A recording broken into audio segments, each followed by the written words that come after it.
Okay, let's start for prayer, please. Heavenly Father, we thank you for this day, and we thank you for all the blessings that you give us each and every day. We thank you for blessing our community, Father, and we ask your continued blessings upon it. Father, we ask you to be with these that we've mentioned tonight, Father. You know their needs and their concerns. Father, we just pray that everything that we do and say would give honor and glory to you tonight, Father. And we pray that in Jesus' name. Amen. Amen. Probably already guessed that the mayor is not here tonight, so vice mayor, or I'm in charge of vice. So I asked the council and said that by state statute, the alderman at large automatically, is the moderator. So I am the moderator tonight. And our first order of business will be to approve the minutes of last month's meeting. Did y'all have time to?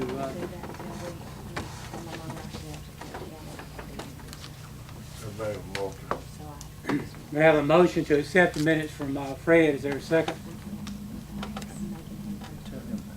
I'm trying to raise my hand. Okay. Hi. Well, Before we can do any business tonight, because you're stepping in for the mayor, we have to elect someone from our group as the pro tem mayor so we can actually conduct business and pass ordinance. So, okay, would that take precedence over just adopting the minutes, or that would be a policy? yes, sir, because we can't do any business without someone standing in for the mayor. It doesn't hurt anything.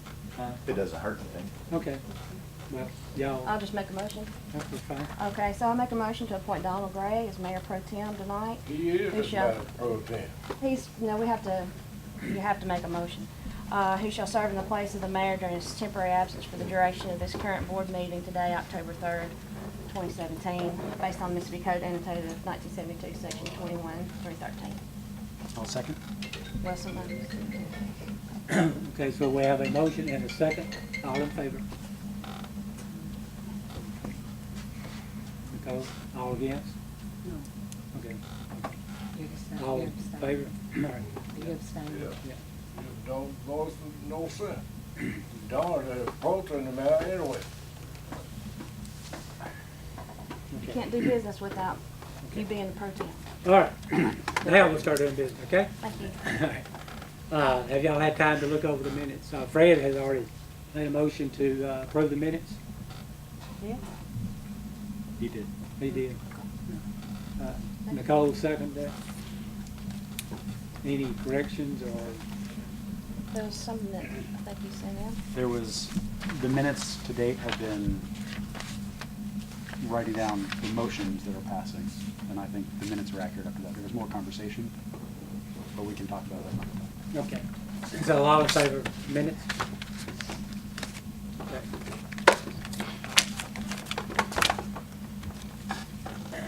Mr. Mickey Howard, you're up. Okay, got three things for y'all. The art council just came off a very successful art crawl. I don't know if y'all went out to it, but the street was full and the town was packed. And they, every year with this crawl, they really bring in hundreds of people to really see what's going on. And I think if you ask the real estate agents, that they will tell you that because of the crawl, they get people who actually move to Water Valley and buy houses because of that. They're so enchanted is not the right word, but they love seeing the place, and that's what actually brings them here. Second thing I have for you is current issue of DeSoto magazine. Thank you. And DeSoto features Water Valley and Water Valley's murals, not only the Chamber of Commerce Railroad mural, but Daniel, thank you. I got a couple extra there. All right. And there's a small piece in the magazine on Water Valley. DeSoto has continued to highlight Water Valley, and it's a regional magazine, and it's given us a lot of great press. That's the latest issue, page 22, and they feature our mural artist, Bill Warren. Coming up October 12th is the 10th annual member meeting for the Main Street Association. It's a member meeting and an award ceremony. We're celebrating our 10th anniversary. I've given you these numbers before, but for the crowd who hasn't heard this, I'll repeat the economic numbers, the impact that's been made in the last 10 years downtown. So in the downtown area, in a decade, there are 90 jobs to the good, 26 new businesses on the street than there were a decade ago. 35 buildings have been extensively rehabilitated, and there's been $10 million of private investment in downtown alone. Just this last month, a new coffee shop opened in downtown, Heartbreak Coffee. I suggest you go by and have an espresso. It's the real thing. And if you haven't had an espresso, go see what it's like. And that's what's going on. And again, really, anybody here, we're having this meeting. It's going to be October 12th in a pocket park, 6 to 7:30 in the evening, corner of Wagner and Main. And it would be great if y'all would attend. Thank you. Thank you. Okay, next item on the agenda would be the Christmas parade, and I have a letter here to the mayor, aldermen, and alderwomen.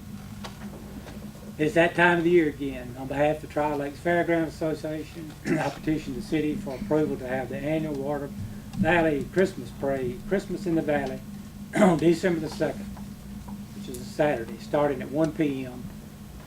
We request the use of the downtown bandstand for pre-activities and to have a concession stand as in the past. Thank you, J.C. Wammel, Parade Chairman, Tri-Lakes Fairgrounds Association. And we should have, we said it that with the rain date of December the 9th. Rain date December 9th. So, we want to make that motion to allow J.C. and them to have a Christmas parade. I'll make that motion. Kagan makes the motion, Nicole seconds. All in favor? Okay. Next, we have the public records request policy that was discussed at the last meeting, and this should be the finished product. So I believe, according to our council, that this has to be read. So at this time we'll call on our councilor, Daniel, to read this policy. Order of the City of Water Valley, Mississippi Board of Aldermen establishing public records request policy. Whereas the Mayor and Board of Aldermen, acting as the governing body of the Water Valley, Mississippi, the governing authority, desire to adopt a public records request policy in accordance with the Mississippi Public Records Act of 1983, codified as Mississippi Code annotated section 25-61-1 at sequence, the Act. And whereas the governing authority has followed the protocol set forth in the Act, which set forth the general procedures to be allowed when responding to a request for public records, the Act was amended the Mississippi Legislature by the laws of 2016, Chapter 356, Section 1, effective July 1st, 2016. Whereas the governing authority desires to adopt a policy concerning the production of public records.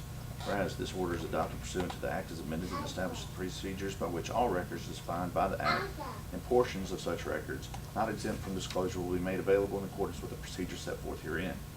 Now therefore be it resolved on motion made by blank and seconded by blank and carried that the governing authority hereby adopts a public records request policy for the public disclosure of non-exempt records as follows. Request procedure. All requests for access to or copies of public records will be in writing submitted to the city clerk. Requests shall identify with as much specificity as possible the records being sought and the name and address of the person or entity seeking the records. A copy of the request form may be obtained from the city clerk. The city clerk shall respond to the written records request in writing within 7 business days from the date the request is received, subject to paragraph 3. If the records requested are found to be non-exempt and subject to disclosure, the city clerk will notify the requesting party of the time, date, and location when the same may be inspected. In the event the city clerk is unable to produce the non-exempt requested public records by the 7th working day after the request is made, a written explanation will be provided to the person making the request stating that the records requested will be produced, but specifying with particularity why the records cannot be produced within the 7-day period. The written explanation will identify the time, date, and location when the records will be produced in the same manner as set forth in paragraph 3. In no event shall the date for the governing authority or the head of the appropriate department thereof as appropriate to produce the requested records be any later than 14 working days from the receipt by the public body of the original request. If the party making the public records request has so requested, the requested records may be mailed, shipped to the requesting party. In this event, the compiled records will be placed in the mail not later than the date the city clerk identifies as the date the records would be produced pursuant to paragraph 3. If the records requested are found to be exempt, the city clerk shall notify in writing the requesting party of the denial of the request. All denials shall contain the specific reasons for the denial and will be maintained on file not less than 3 years. Records furnished to the city clerk which are subject to confidentiality restrictions will not be released until notice to the third party has been given. The records requested will be produced to the requesting party in the format requested. If such format is reasonably available and such format does not result in or create a reasonable threat, it will result in an intrusion into the business activities of the governing authority or its departments, a violation of copyright laws, a violation of licensing agreements or licensing rights, or divulge protected software. As per the Act, charges are assessed on a cost recovery basis. Any requesting party desiring copies of public records shall be charged 25 cents per page, or the actual cost incurred by the governing authority for copying the records, whichever is greater. Copies of pages printed on both the front and back shall be considered as 2 pages. In the event searching, reviewing, and or duplicating the records or separating of non-exempt materials from records requires more than 1/4 of an hour of work, an hourly rate may be charged to the requester in addition to the copy charges. Such hourly rate charge shall be based upon the hourly rate of the lowest paid employee of the governing authority qualified and available to perform the necessary work. Total hours charged to the requester shall not exceed the total hours expended by the governing authority or the appropriate department thereof personnel. If certified copies of records are requested, the following additional charges will be assessed: $3 for the first page certified and $1 per page for each additional page certified.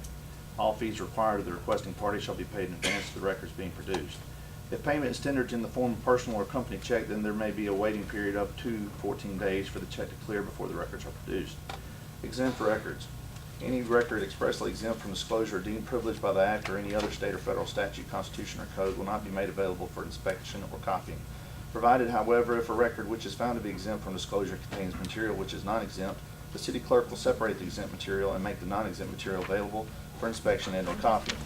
Miscellaneous. All prior orders and resolutions of the governing authority establishing policies and procedures for responding to public records requests are hereby rescinded and appealed. This resolution shall become effective immediately upon its adoption. So resolved this the blank day of October 2017. Okay. Any further discussion? I think we discussed it a lot We last discussed month. So, do I have a motion to accept this policy? Cinnamon and Nicole seconds. All in favor? And will this need to be published?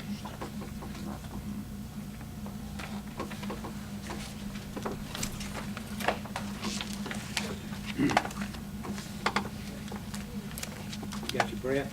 Yeah. Okay. What's next on the agenda is the new agenda policy. And again, that has to be read. You want to say any words about it? I drafted this upon the information from Mr. Coughlin that was passed around and disseminated amongst you as to trying to get the agenda out earlier and the supporting documents that go with it, so that everyone would be able to be abreast of the situation as y'all come in here on Tuesday evenings. And if there's anything that I've misconstrued or misinterpreted, please let me know, and I'll just correct it and go back to the, it's nothing but a backspace button and what have you. So just let me know if y'all are requiring revisions. Okay. Order of the City of Water Valley, Mississippi Board of Aldermen establishing the agenda policy. Whereas the Mayor and Board of Aldermen, acting as the governing body for Water Valley, Mississippi, the governing authority, desire to adopt an agenda and distribution policy pursuant to the Open Meetings Law, codified in Mississippi Code annotated section 25-41-53, herein referred to as the Act. And whereas this order is adopted pursuant to the Act as amended, and establishes procedures by which all records as defined by the Act and portions of such records not exempt from disclosure will be made available in accordance with the procedures set forth herein. Now therefore be it resolved on motion made by blank and seconded by blank and carried unanimously that the governing authority hereby adopts an agenda policy as follows. Compilation of the agenda. Agenda topics may be submitted by any citizen, including elected officials and city employees, to the city clerk by written submission between the hours of 8 a.m. and 12 p.m. and 1 p.m. and 5 p.m. Monday through Friday, excluding legal holidays. If mailed to the city clerk at her address at City Hall, such submission shall be deemed submitted after being received by the city clerk or her staff. A draft agenda shall be compiled by the city clerk no later than 12 noon Central Standard Time on the Monday of the week preceding the regularly scheduled meeting, being 8 calendar days prior to the regular scheduled monthly meeting.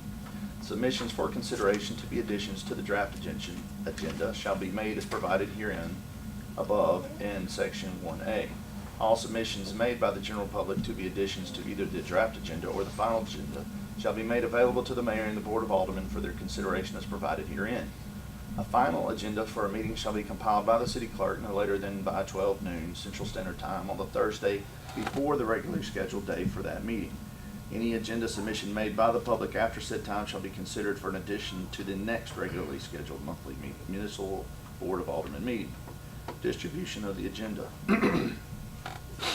A draft agenda accompanied by the minutes of the prior month's meeting, in addition to all relevant supporting documentation available to the city clerk at that time, shall be distributed to the mayor and Board of Aldermen no later than 5 p.m. Central Standard Time on the Monday of the week preceding the regularly scheduled meeting, being 8 calendar days prior to the regular scheduled monthly meeting.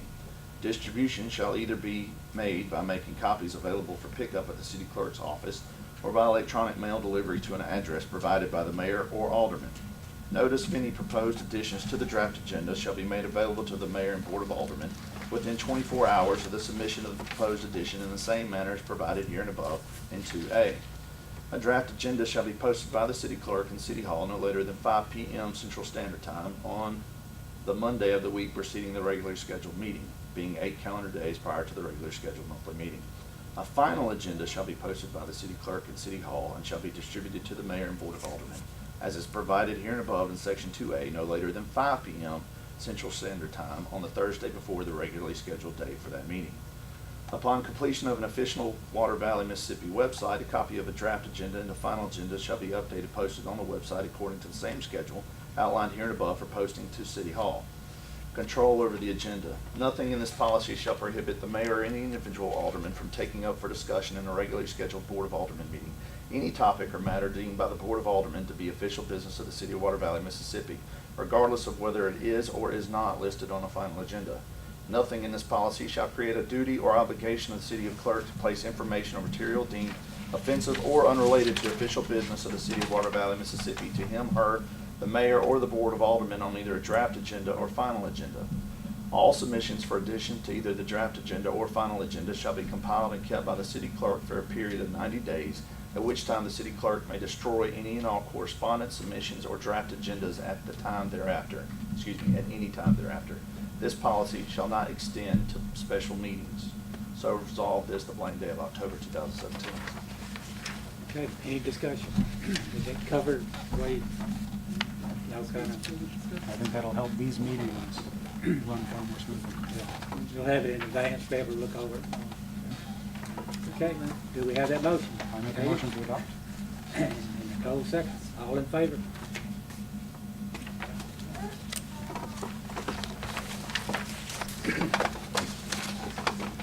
Okay, now we have the sewer bid for the project that is, will start at Fred's and go up, come out to Church Street, go up and turn down Martin and go up Railroad. Repairing that sewer trunk line. This is the $600,000 project. This is the grant that was awarded. It's a community development block grant Yeah. and a grant to the Appalachian Regional Commission. I'm Chris from North Central Plain. Yeah, sorry, Chris, I should have. We applied for the grant last year. The city received it. And again, we're here tonight to do the bid opening for that project. Willis Engineering Carl Grubbs is with us tonight too. I'm sorry. is here to help with it. But the project's $579,600. The CDBG is roughly, I think it's $259,658. There's a $300,000 ARC grant, and the city's match is $20,000 for a total of $579,658. How does that affect the bid process when we say how much money we have to spend on it? We always have a budget number, but we have to start with a budget number. They make sure the numbers fit as well as the other It's a competitive bid specs. process. So we have specs on the project before we apply for the grants. No, specs, we don't generate specs until after we've been awarded the project, been funded, then we generate plans and specs. So can you walk me through how we know what we're applying for? Yeah, the city or the entity comes to us and says we have a need, and they show us their need, and then we do a preliminary engineering estimate to give a scope of work and an estimated cost. Of course, these costs are relative to that time, so it depends on how long it takes to go to this bid process, but we have a budget number. And then based on that, then if we get awarded that after the application and we get it funded, then we go to the design process and we go through the process and we design it, we submit it to DEQ or Health Department or whoever regulates it, and then from then we get to this point and we open competitive bids, sealed bids. So those numbers, the 579,600, that number is what we expect to spend, but we're going to take bids to see if we can beat that? We're going, it's a competitive sealed bid, so you have 4 contractors there that's bidding it, and they have all bidding on the same thing, set of plans and specs. Okay, so it all depends on how busy they are and how hungry they are, you know, as to how competitive they'll be tonight. So we'll see in just a little while, you know, and if it's out of the money, then we have to revisit it and see how we can get it in the money. Gotcha. Or either find additional funds. That's your options. All right. This one is from 4D Construction.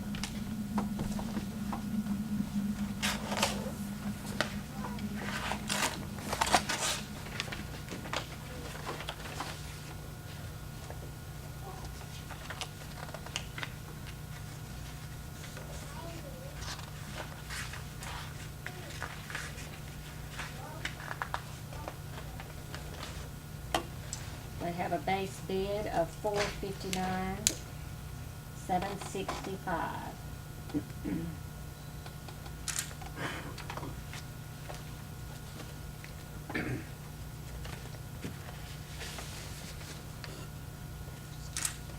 This is Greenbrier.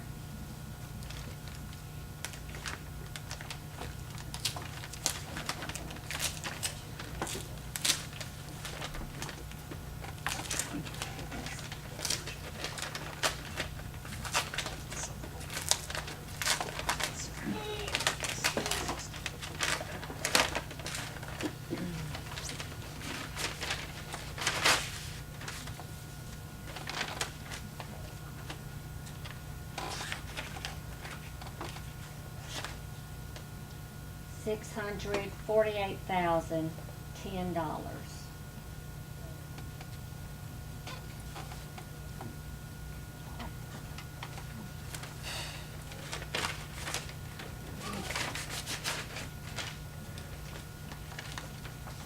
W&T Contracting.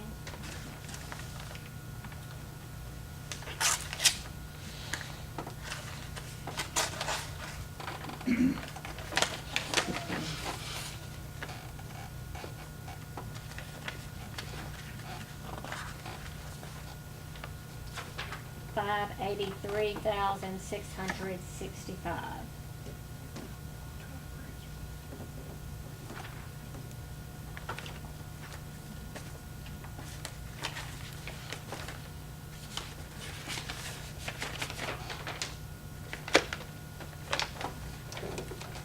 White Construction and Associates.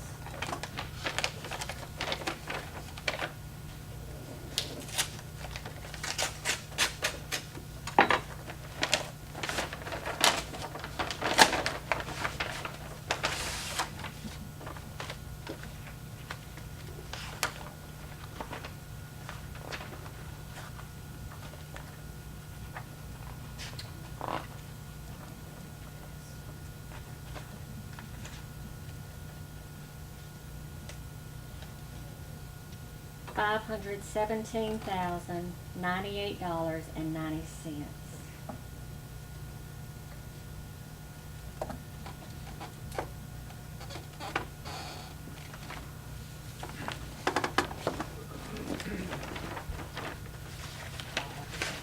Yeah.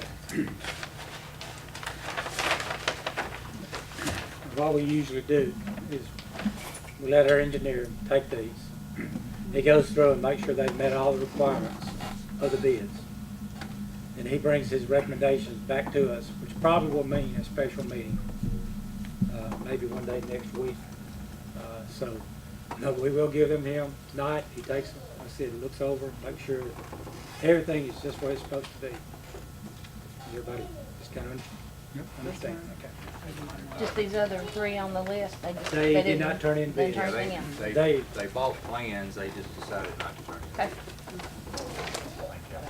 We'll need a motion to take that. Yeah, we need a motion to take that under advisement, or for their engineering firm to take it. Cinnamon makes that motion. Fred second, okay. All in favor? Okay. Thank you.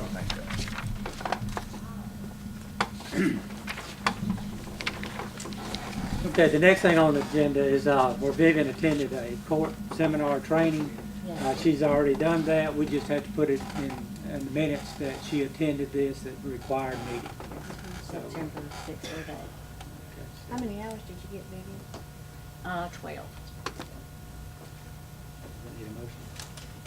We do need a motion to put this in the minutes. Nicole, Cinnamon, all in favor?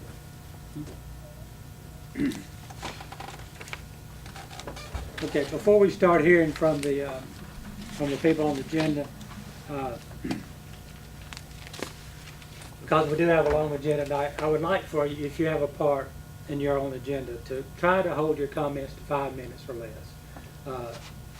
Sometimes, I'm not gonna put a stopwatch on you, but, try to hold to that. There is a policy way back that says that, but again, I'm not gonna put a stopwatch on anybody. So that being said, the first one on the agenda is Lee McMahon. Thank you, Mr. Vice Mayor, Board. Appreciate you having me tonight. I want to discuss an issue that's been an issue for me and actually my business as a real estate broker for a while. It is an issue of dilapidated properties in the city, all across the city of Water Valley. I guess my question to the board tonight would be, is there an ordinance on the books requiring someone to keep a property or maintain a property in a certain condition, acceptable condition? There he is. Okay, okay. Has that been in We've been very lax. for a long time? Since my for- time. For a while, okay, okay. Well, I have, 2004. when, 2004. okay. Well, I went about, collecting just a few. There's numerous, by my estimate, there's close to 40 that I've identified that might meet the criteria of the ordinance to be asked to clean up or forced to clean up, whichever the case may be. Here's just a few pictures that I'm going to leave with the board tonight. You don't have to go through them right now, but I think if you look through those pictures, you'll recognize each and every one of them. I visited with a lady up on Wood Street today that mentioned that she had approached the mayor numerous occasions about a house directly across the street from hers, and that that had been a couple of year long process, and still today, as of today, nothing had been done. It's overgrown, broken windows, really, really bad. Some of these are literally falling in. They're burned out holes. They're just, there's no doubt. You go see them, it won't even take but about a second to decide that it meets the criteria to be torn down. My problem is, if I have a client that I'm showing Water Valley, if I'm selling Water Valley, it makes it very difficult when we go in certain areas. And these clients see this property, especially if there's a listed property close by, it concerns them. I'm not going to say in every time it would deter them from purchasing or making an offer, but it certainly is not a positive thing. And as Rex Howell, local appraiser here, can attest to, when he goes and does an appraisal on a piece of property, or I do a market analysis for a client, I consider that in the value when I put a value on it. Rex considers it when he puts a value on the property for a lender or for an individual that's requested it. In my opinion, the homeowner is losing. The buyer is losing.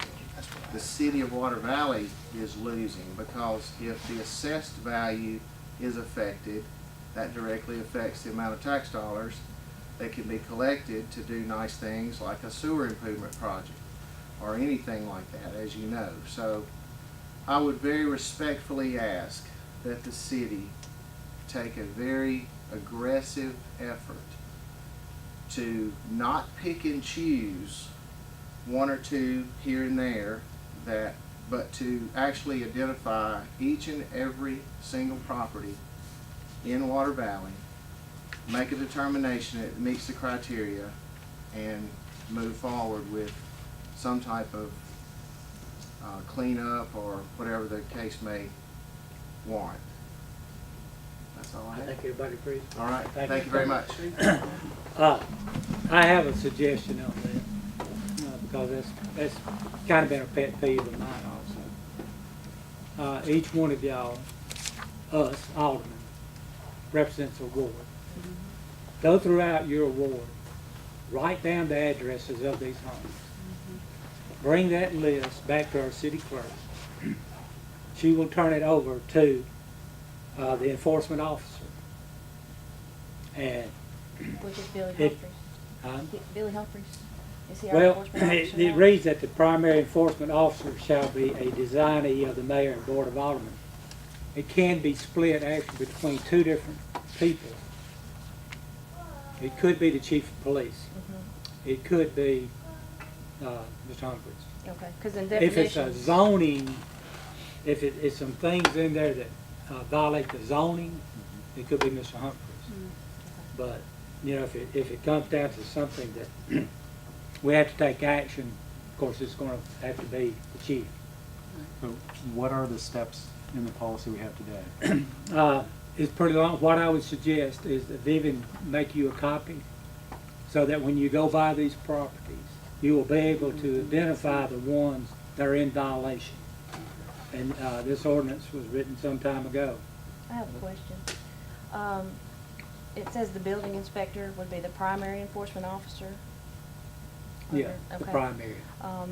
And so it's my understanding that the police department has been responsible for enforcement of this ordinance in the past, and the department's down to 5 officers at this time. Yeah. That's including the chief.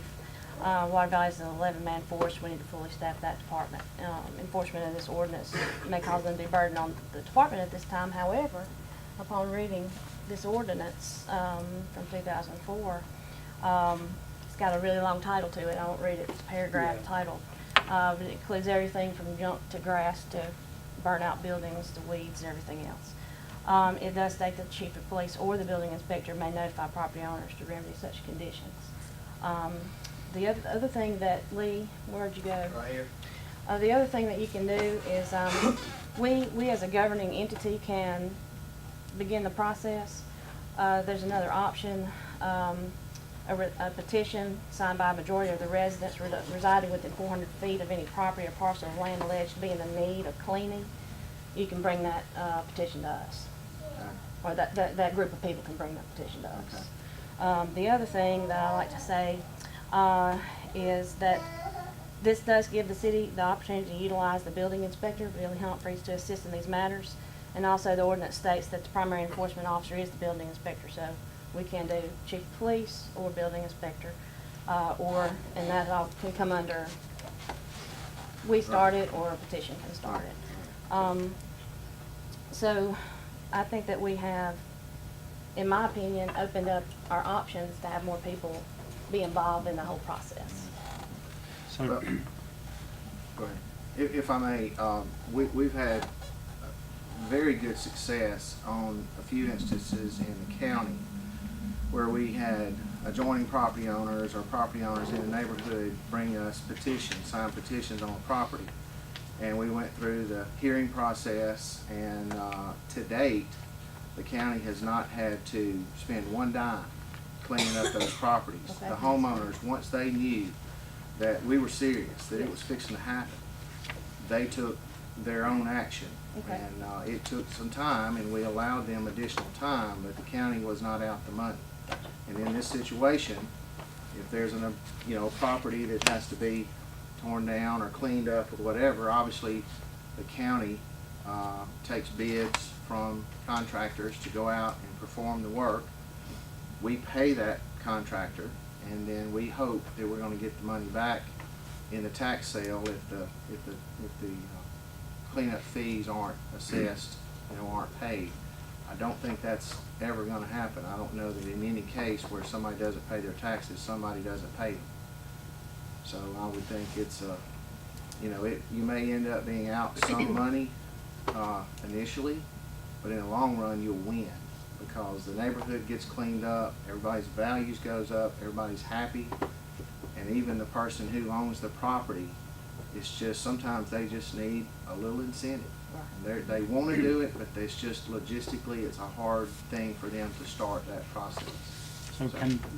So to be clear for everyone in town, the board and the mayor have the authority, if under this policy a house is deemed unsafe or unsanitary, to either clean it up or tear it down? Specifically, the statute says that in such a state of uncleanliness as to be a menace to the public health, safety, and welfare of the community. The ordinance that we have passed by the city falls back on section 21-1911 of the Mississippi Code, and that is really the teeth behind the ordinance. And so if that's the criteria though, as a menace to the public health, safety, and welfare, and that is a subjective standard, and so that's relatively a good thing for us. So it's subjective how people like to keep their yards. Everybody feels differently. I think this is a pretty clear line. I'd kind of like to see if we could give the public, either through the paper or through a posting, what exactly the definition is to the best of our ability, so that they have the incentive to look at their house with somebody else's eyes and say, We can just publish this ordinance again. But I'd like everyone to have a clear understanding that, one, what could happen if their property isn't cleaned up, and two, what a clean property needs to be. Because I have a family member who is a pack rat, not to use it.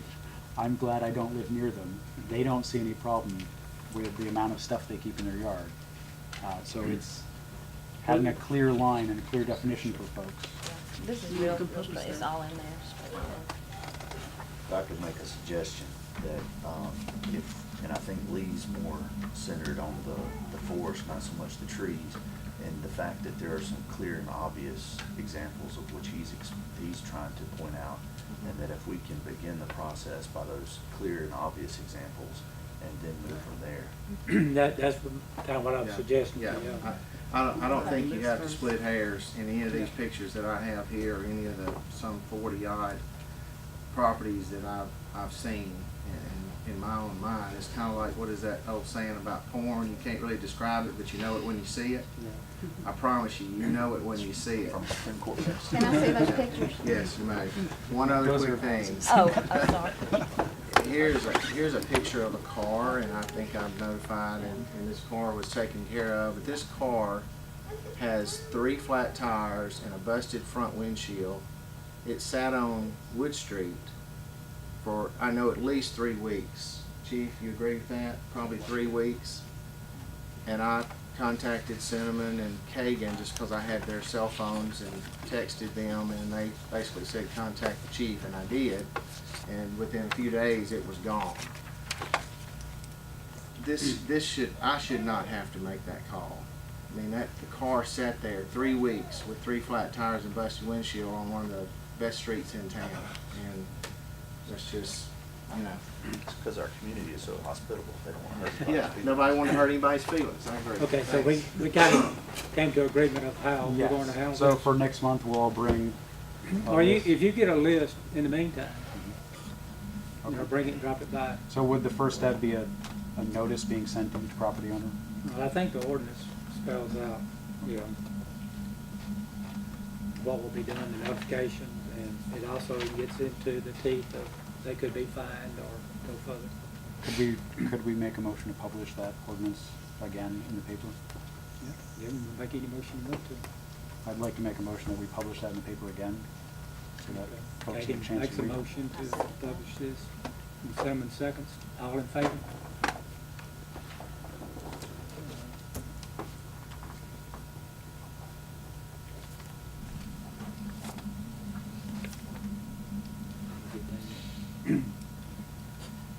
Mr. Howell, visit will get you a copy of that ordinance. Thank you. I'm sure you'd be glad to publish that. I'd be for glad us. to do that.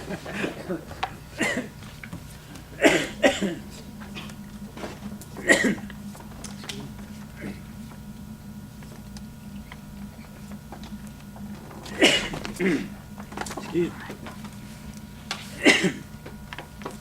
Okay. Thank you, Lee. Next, we have our quarterly electric department write-offs. Again, I think y'all know now that even though we call them write-offs, we still are pursuing these to try to collect.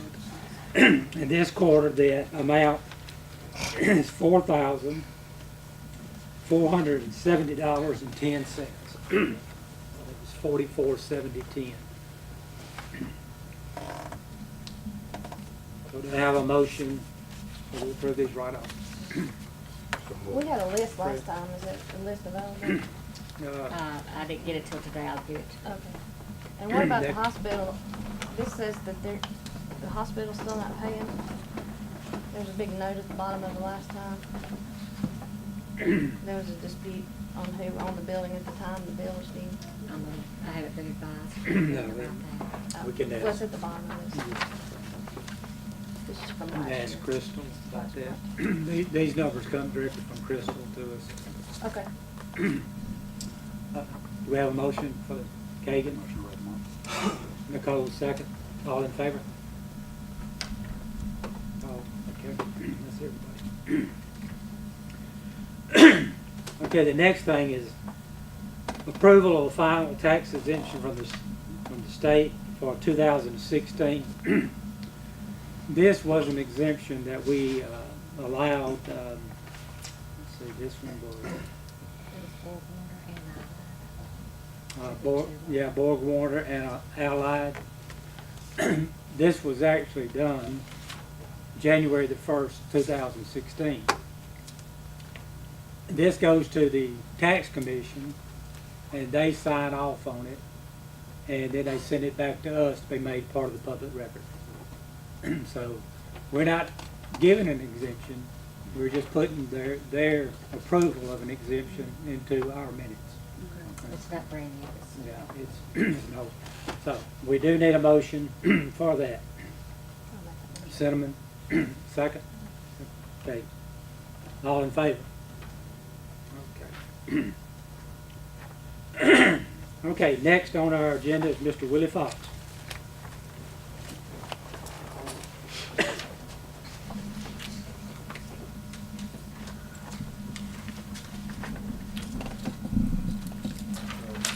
Hey, Mr. Willie. How you doing tonight? Oh, just fine. Those who don't know me, you really don't need to know me. Bad news. From the mayor at the night. Hey, he's He had a asking. business meeting out of town What tonight. a shame. That's who I came to. Brought him a present. Sir, since you're a lawyer, you know that name there? Yeah. Okay then. Now it's for your mayor. Miss Cinnamon? Yes, sir. I made you I hope I stay cool till you got in office there. I still have bug bites on my ankle from May. Right. Yeah. But I'm getting old. Now, Well, guess what I Worcester- found? I found a copy of your contract. Right. And I need a copy of it. Yeah, I know, because you lost yours. Lee, he almost telling the truth. About He tried. everything need cleaning up around here. Yeah. But I've been renting to the city almost 40 years. Number one, they need to clean up their place first, my land, before they go to somebody else's. You have to take a picture of the tree house too, Lee. Yeah, they need to take that dozer and do what they're supposed to do. That's trash. I'm spending almost $1,000 a month because I can't live where I was living. And your mayor think that's some type of joke. No. But I'm gonna drop that.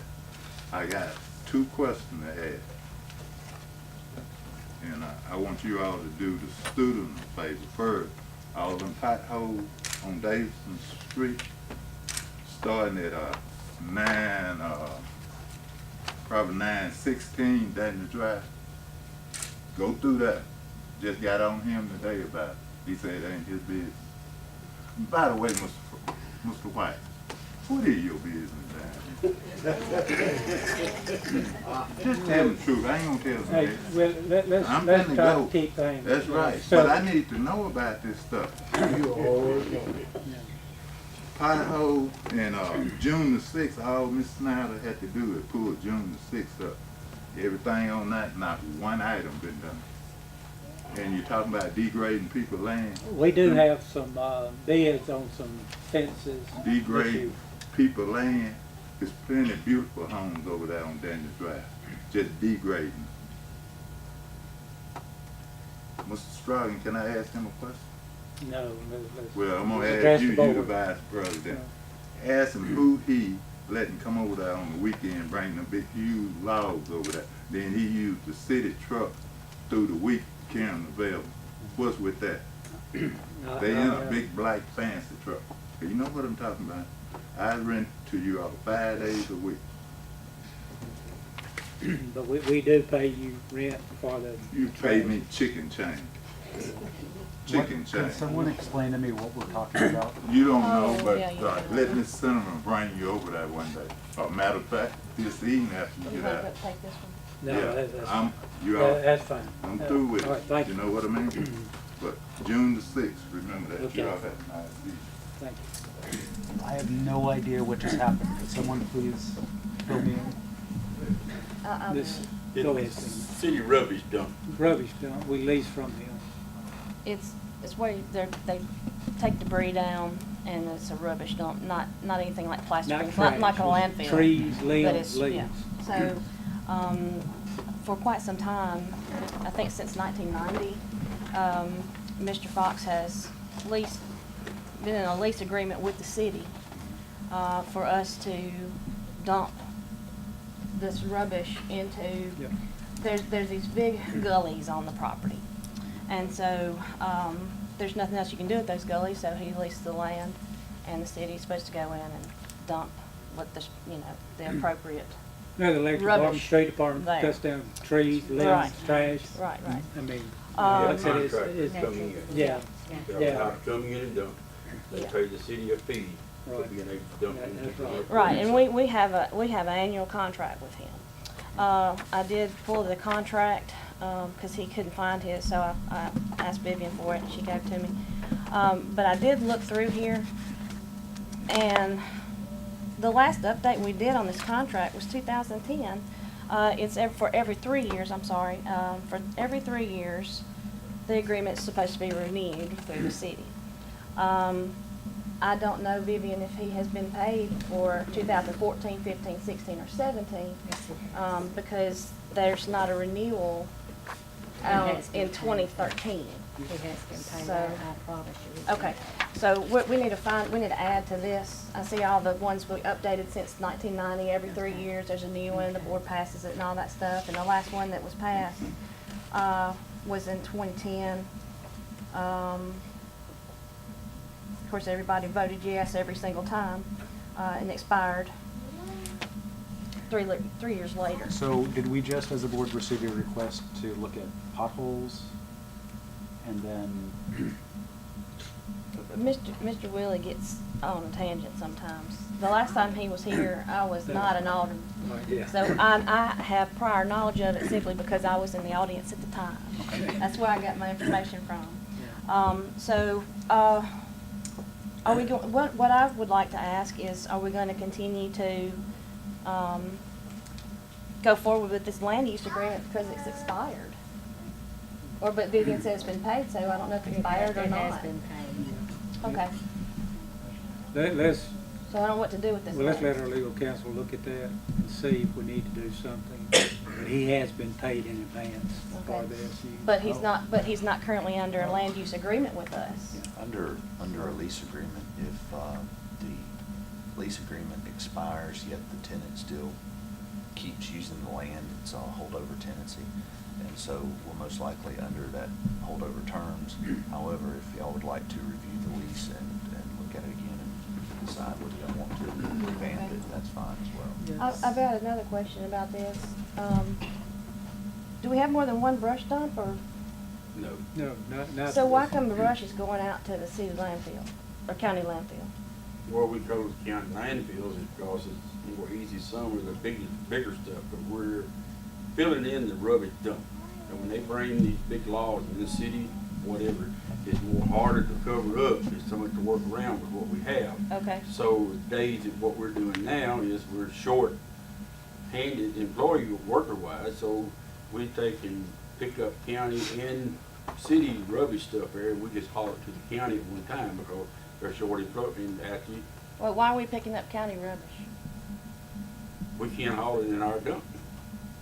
You have to haul it He to didn't the mean county. picking it up. We're talking about lumber, Oh, rubbish stuff there, is household stuff, couches, furniture, cannot go in our right, rubbish. because it can't be because mixed. Yeah, So we have to call it to the county. And then we pick it up, but it goes to the county because of. But I've seen a brush truck go out back and forth to the, Yeah, but a lot of times that brush truck contains couches and other We got it things. mixed. Down there, you can take it, Okay. rub it, We can lumber, all only that do stuff. brush. It's more easy to drive up the street and take a whole street and pick up your brush, lumber and everything and take it down there and dump it.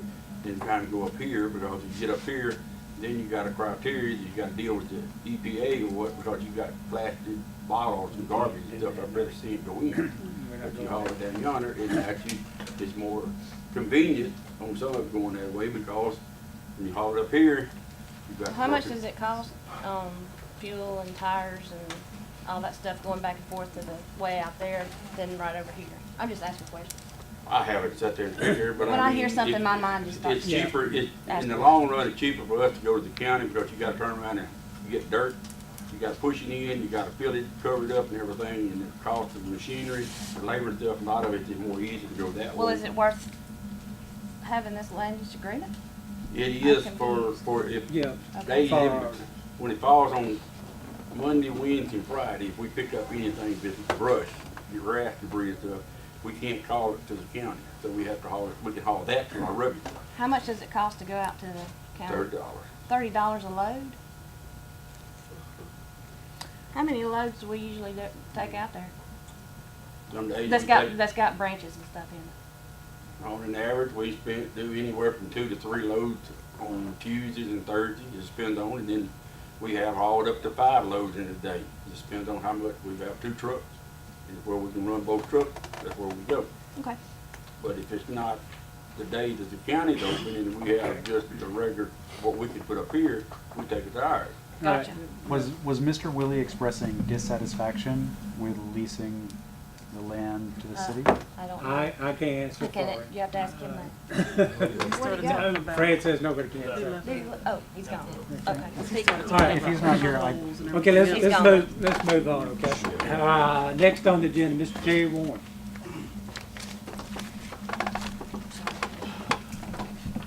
I appreciate y'all letting me follow Mr. Willie. Anytime. Playing that. Anything you say, do better, right? Yeah, I got nowhere to go with that now. My name's Terry Warren. I own the building that's called this Wagner's, known as Wagner's, where we're trying to put in a restaurant. And I'd like to introduce Mr. Brad Walsh, his attorney, and Kevin Morris, who's from here, is the executive chef that we've hired and brought him back here from Texas. And we're trying to do a restaurant. We've run across some problems in the process of doing this over the last 2 years, and most of them have been asked, to be honest with you.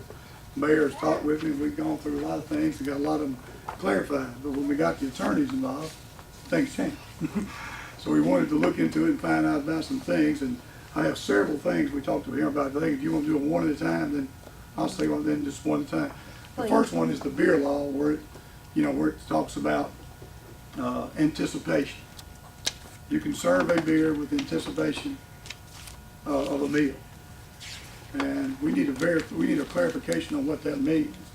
Talked to the mayor, and it basically says that if somebody comes in and orders a beer, then I can just assume that he's going to eat. Yeah, if that's what, he ain't got to order. Excuse me, go ahead. If he doesn't have to order, well, I can tell you right now, I'm going to assume everybody walks in there is going to eat.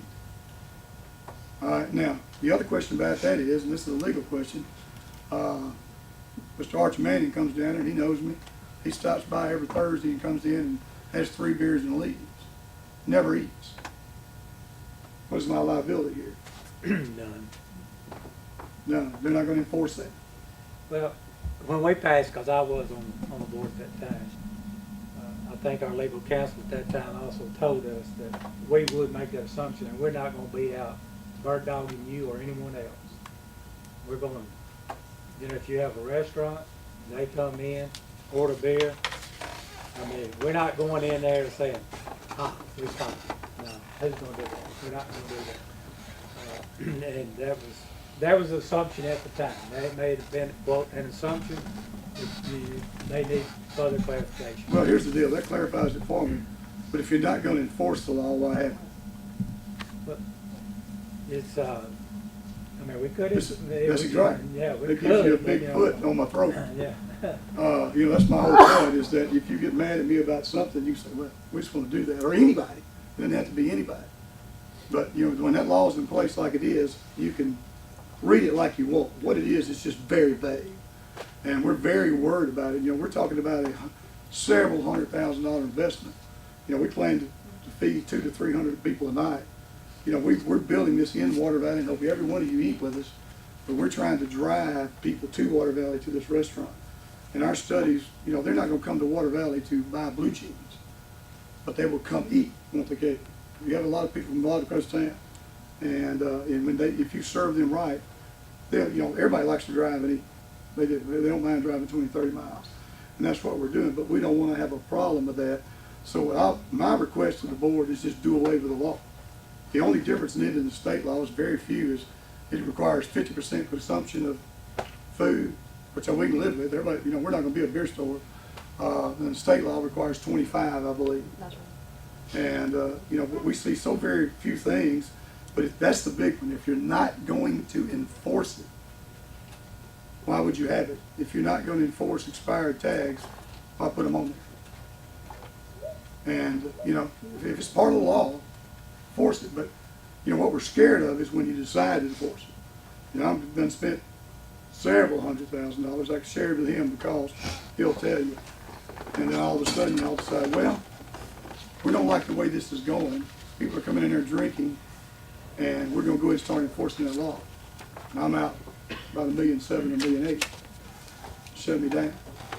So what we'd like for this board to do, to think about rescinding that law, canceling it altogether, or come up with something that doesn't have that. 50% doesn't bother us. We're going to be a restaurant that serves alcohol. That's what we're going to do. And that's what we want to do. It's not, we're spending a lot of money here. We want Water Valley to be proud of this. And you can see what we've done to the outside, and we're doing the same thing inside. But we can't go forward any longer on my attorney's advice until we get that cleared up.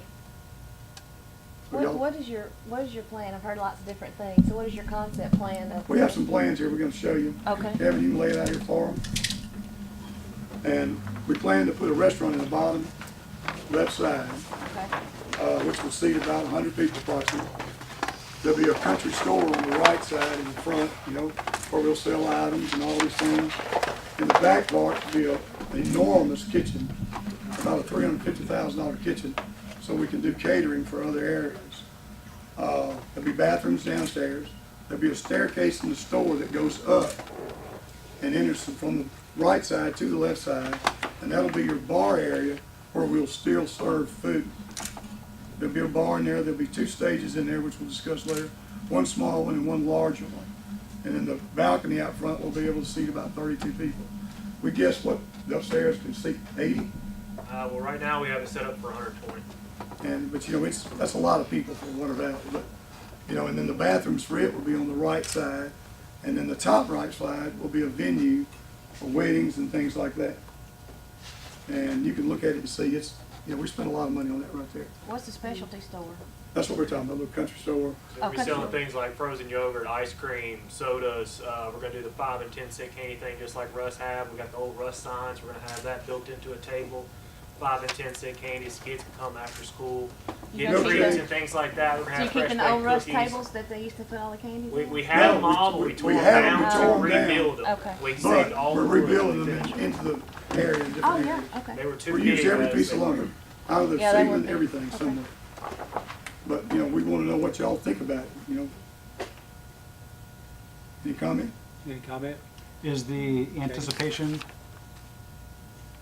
the one thing that is, it's gray and nebulous and it could be enforced? In that law, there's some other things that we can work around, but there's, when I tell you the other things we're concerned about, but that anticipation, again, just like he said, when your attorney had talked to you, they're not gonna enforce it. So I'm gonna simply assume, but just like he said later, we can enforce it if we want to. And when you do that, that changes my entire game. If you have a copy of the ordinance, or, you know, of course, if he can give one, he referred to section 7. Another thing too, it's a simple thing like that. You can serve all the alcohol and wine you want. They can come in and sit there and drink all they want. State statutes, right? But if you want a beer, you can't get it according to the law until you serve a meal.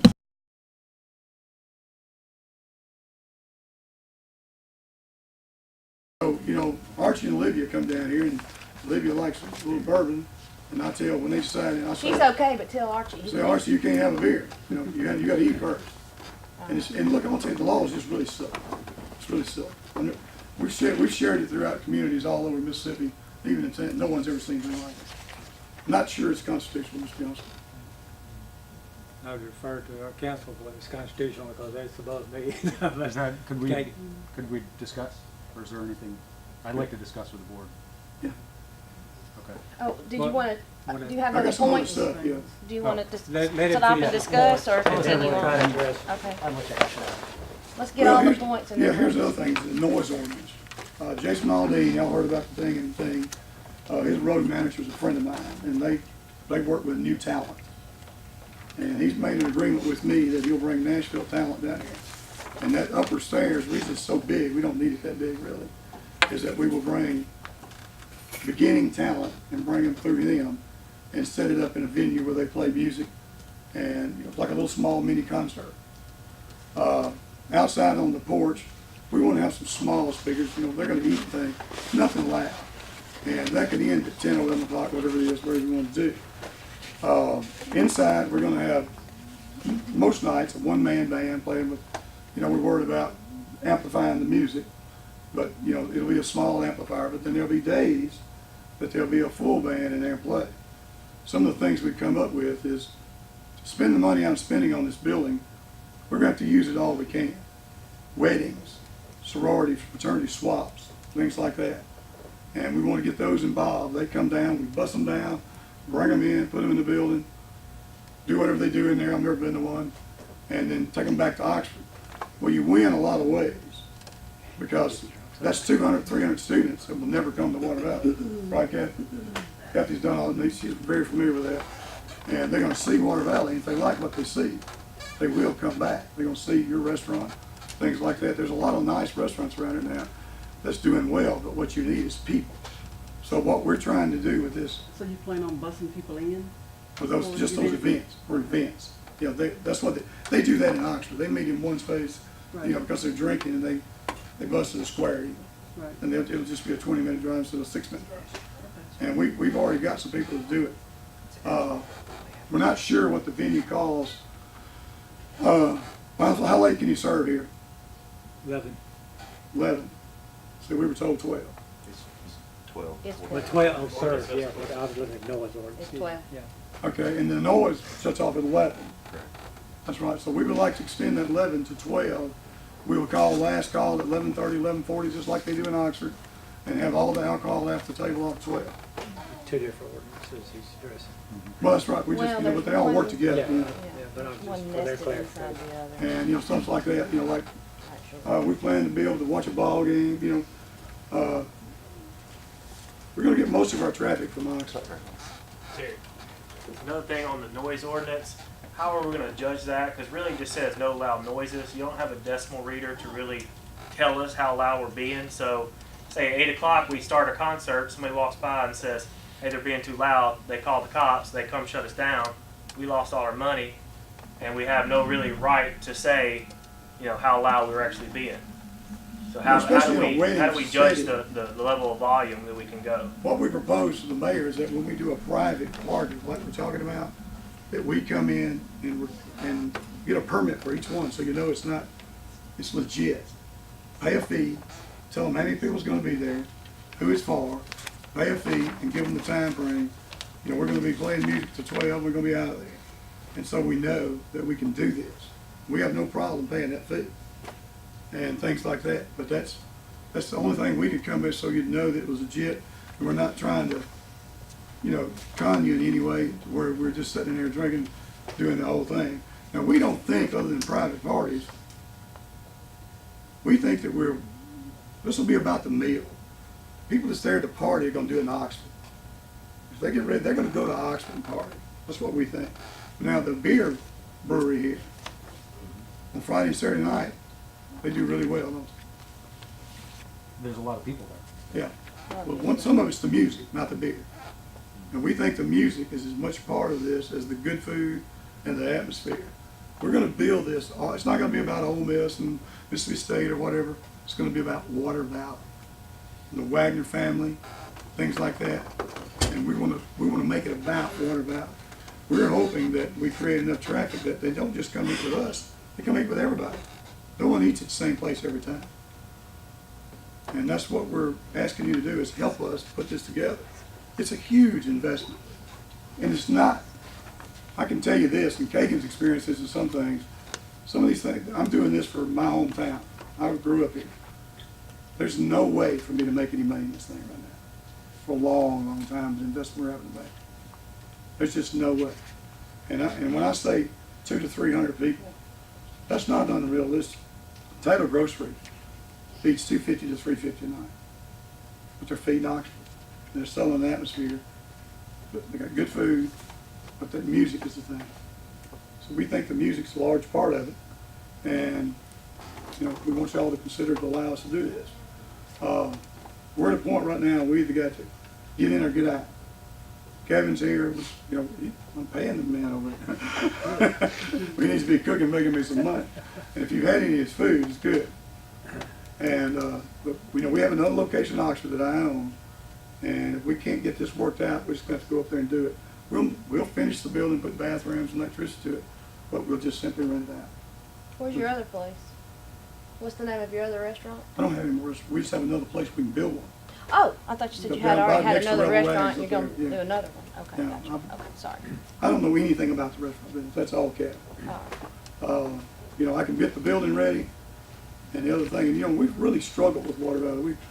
We're not sure at times they want us, so I came over and got a permit the other day to get one, and I was called by Billy and said, you got turned down because the state came in and said somebody complained against you because you're not a licensed, so we can't grant you the contract. Now, we simply went, got a licensed contractor, but I've never had that happen before. So somebody down here don't want us here. Oh, that complaint didn't come from us. Oh, no, it didn't come to you, but you know, that's the little stuff we dealt with. But that's what we're asking. Is there anything else that you need to go over? Brad? I just point out, within your existing noise ordinance, there's a section 4 that talks about. Which noise ordinance are you talking about? The one in the beer ordinance or the other two that we have? The other two that you have. The, Section 2B, All the right. noise ordinance. What number is in the upper left-hand corner of your paper? 231. All right. Within this one, there's a section 4 about sound level of vehicular audio systems. That's not gonna apply to I know, but what I'm saying is, if we had a specific decibel reading, as is in section 4, so it wouldn't take very much to modify the problem that we're talking about. It wouldn't take very much to just incorporate a specific decibel reading in the general noise ordinance so that we can comply with it. You know, we realize that Kagan has apartments next door to us, you know, and then I may have to rent them from you. The rental market's going up, Terry. Okay. All right, I want to be clear. First of all, you addressed the beer ordinance. All right, and then the second thing was the noise, right? Sound noise. You know, we're gonna have bands, and we don't wanna be shut down in the middle of the night. So is that your two? It's the two major things. The rest of it's all workable. Okay. The mayor's been very cooperative. I mean, he really has, and we haven't had a real problem with it. But it's so vague that we're worried about, you know, I hate to tell y'all this, but y'all not always gonna be here. You know, it just had a major change, so if somebody else came in and used that law, they could use it against me. Thank you. Thank you, Terry. And we, all right. Kay, I think you wanted the floor first. I'll let you start. I think we're just discussing amongst ourselves. Let's- I agree with having any ordinance, any law, any policy should apply equally to everyone. And gray area where any of us could be hit by a bus and the next person in our seat could have some personal reason for behaving a different way. So if there are places in our ordinances that allow this board to treat people differently based on anything other than the letter of the law, I would like to correct that. And I don't know how we go about doing that. But the term anticipation seems like a space that we might be able to do better. Either doing away with it or making it more strict or clear. But whatever it is, it should be clear and everyone should be treated the same way. I Googled that phrase. It's not anywhere else. It's only in our document. I mean, I did compare it to the Mississippi state law. There's nothing like that in there. Now, sandwich and a salad, I thought, what's that mean? But that's the state law. That's not our law. So that's something that the state law, I feel, seems a little silly too, because, I mean, what's a vegetarian gonna do? Not drink a glass of wine with her salad? But, yeah, wine and light beer, right? Yeah, Light beer and light wine beer. right. That's one thing that I found that is in this. I don't know where without simultaneously serving such patron meal therewith, and then that was amended on 1/6/15 to add anticipation thereof. But where did that originate from, Donald? That you had to be served alcohol with your food or in anticipation of, where did that originate? Our attorney at that time, well, I think Mr. Scroll, maybe Daniel had some input in that. They studied some ordinance from several different cities. And that's right, the original would all go all the way back to David Burns. We just, But I can't find that wording anywhere. that was before my time too. Okay, gotcha. Because that was when beer was first voted legal in Yellow Bush County. Bill Norris was mayor. 2009. And the ordinances were drawn up at that time. 7. And David Burns drew the original ordinance. And it was amended with this last one. So what was the intent behind that language? I think he just answered. He doesn't know. He wasn't here at that I wasn't time. here. Okay. What You do we can't- think the intent is now? Effectively, it sounds like we are doing our best to keep any business that would serve alcohol exclusively, a bar, Beer. out of town. I'm sorry, beer. Beer and light wine. Does that sound like a fair assessment? No. No, Okay. no. Well, not to me, though. The intent behind it is to keep an establishment from being opened, such as in a empty abandoned warehouse, and somebody putting up a plywood bar and being able to serve the cheap beer that they trucked in from somewhere, wherever, and throwing whatever parties, temporary parties, and creating a hazard or danger to the surrounding community, to the city at large, due to crime and the proliferation thereof. And that's why there's different elements in there about the restaurant. There's different elements about the cleanliness and the number of restrooms.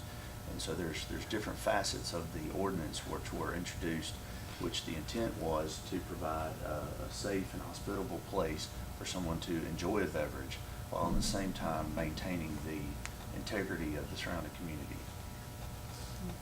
Which seems reasonable. Would, under this ordinance, a bar be able to exist, upper class bar in Water Valley? Yes. Yes. You can have a bar now. I mean, and like Terry stated, for the state of Mississippi regulates alcohol. This deals with beer and rum. Again, I know it's vague, but the intent again, was not to stop someone from going in and having a beer prior to having a meal. And if they order the beer and just say, oh, I decided I'm not gonna eat, that's not Terry or any other, you or any other restaurant owner's fault. That, you know, they served him the beer in good faith, so to speak. That's the way I interpret it. Well, Daniel, what if that line was stricken? What change would be made on the threat to our community? I don't know off the top of my head, I'd have to ponder it. Good question. What I'd like is, and this applies to the noise ordinance, though it sounds like a decibel specification. I thought that was a good idea. Yeah. Yeah. But what I would like to not have is a knee-jerk reaction to one business owner's needs. No offense to Terry. But I would like to have, because there are other things, I don't want to revisit this. This seems to be a super contentious thing in Water Valley now and since 2007. I've been approached with discussion about cold beer sales. I would like to hear input or get some sort of committee of business owners and people that are directly impacted by this to give some input on anything that might need to change in this before we start making little tweaks. I'd rather just review it with input from the community, business owners and everyone who lives here, and how they feel about it, and have a process around that, and then we can revisit it and do a global, either set it in concrete or tweak it in 3 ways, and then hopefully put it to bed with the majority of the town feeling like they're represented and we're doing what they'd like. How would we go about doing that? Can we set up a committee of some sort? Yes, you can set up a subcommittee to report back to the board of aldermen. How do we do that? Does the committee doesn't have to be made up of just aldermen or women, right? I mean, could you appoint citizens? Right. You could appoint, I mean, you could appoint whomever, whoever y'all thought in your best judgment. I would,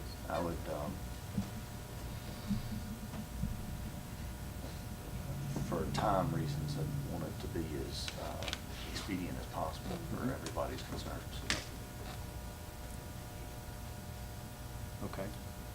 So if we nominate a couple representatives from our board, could they go out and put together a collection of business owners and other citizens, come back in 30 days with input from the community that we could review? Does that, I know this. I'll tell you what this the isn't input of like the that. community is that I've talked to for the last decade. Yeah. It's this same sentence I have heard over and over and over again, whether or not I've been an alderman or just a person who lives in Water Valley. We're going to do this search, and it's going to be the exact same outcome as we're seeing today, because I believe this is a culmination of what a general complaint is for this one little sentence that means, I don't know what the interpretation is. It means nothing to me if it's in or out. And maybe you can help me understand that, because I don't know if it's out, what is the consequence? The consequence there is the intent to have a cheap, ramshackle establishment which would be enabled by the fact that they do not have to serve a meal with. That's not true. Now, the state of Mississippi says you can't serve alcohol without having 25% of meal, of food sales. I'm talking about this ordinance. Yeah, but We still have a 50% food. we still have a 50% food. But it doesn't, I mean, nobody can throw up a bar without selling food and get an alcohol license. Meets the restroom needs.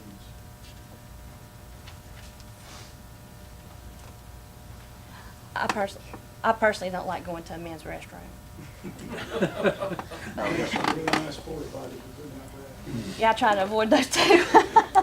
Okay, All right, but I just don't, I'm trying to, I mean, I really am asking a serious question because I hear the same complaint all the time. It's the first and last thing that I would hear if I went and polled everyone that knows anything about this beer ordinance. But I still can't see where somebody can go throw up a bar without serving food. And this particular piece is going to stop that because everybody has to serve food who is serving alcohol. That's ABC law. Yeah, I guess the idea is you've got a brand new Ford F-150 and it's got all the bells and whistles and everything on it, and it drives down the highway beautifully. Now the speed control button that you push on there Cruise control? thank you, the cruise control button that you've got on there, it's not necessary for a Model T will cruise down the highway. But if you have all these other things built into this machine, Sure. it will run smoother and run better, and it'll do what you want it to do. That's the same principle behind that little sentence.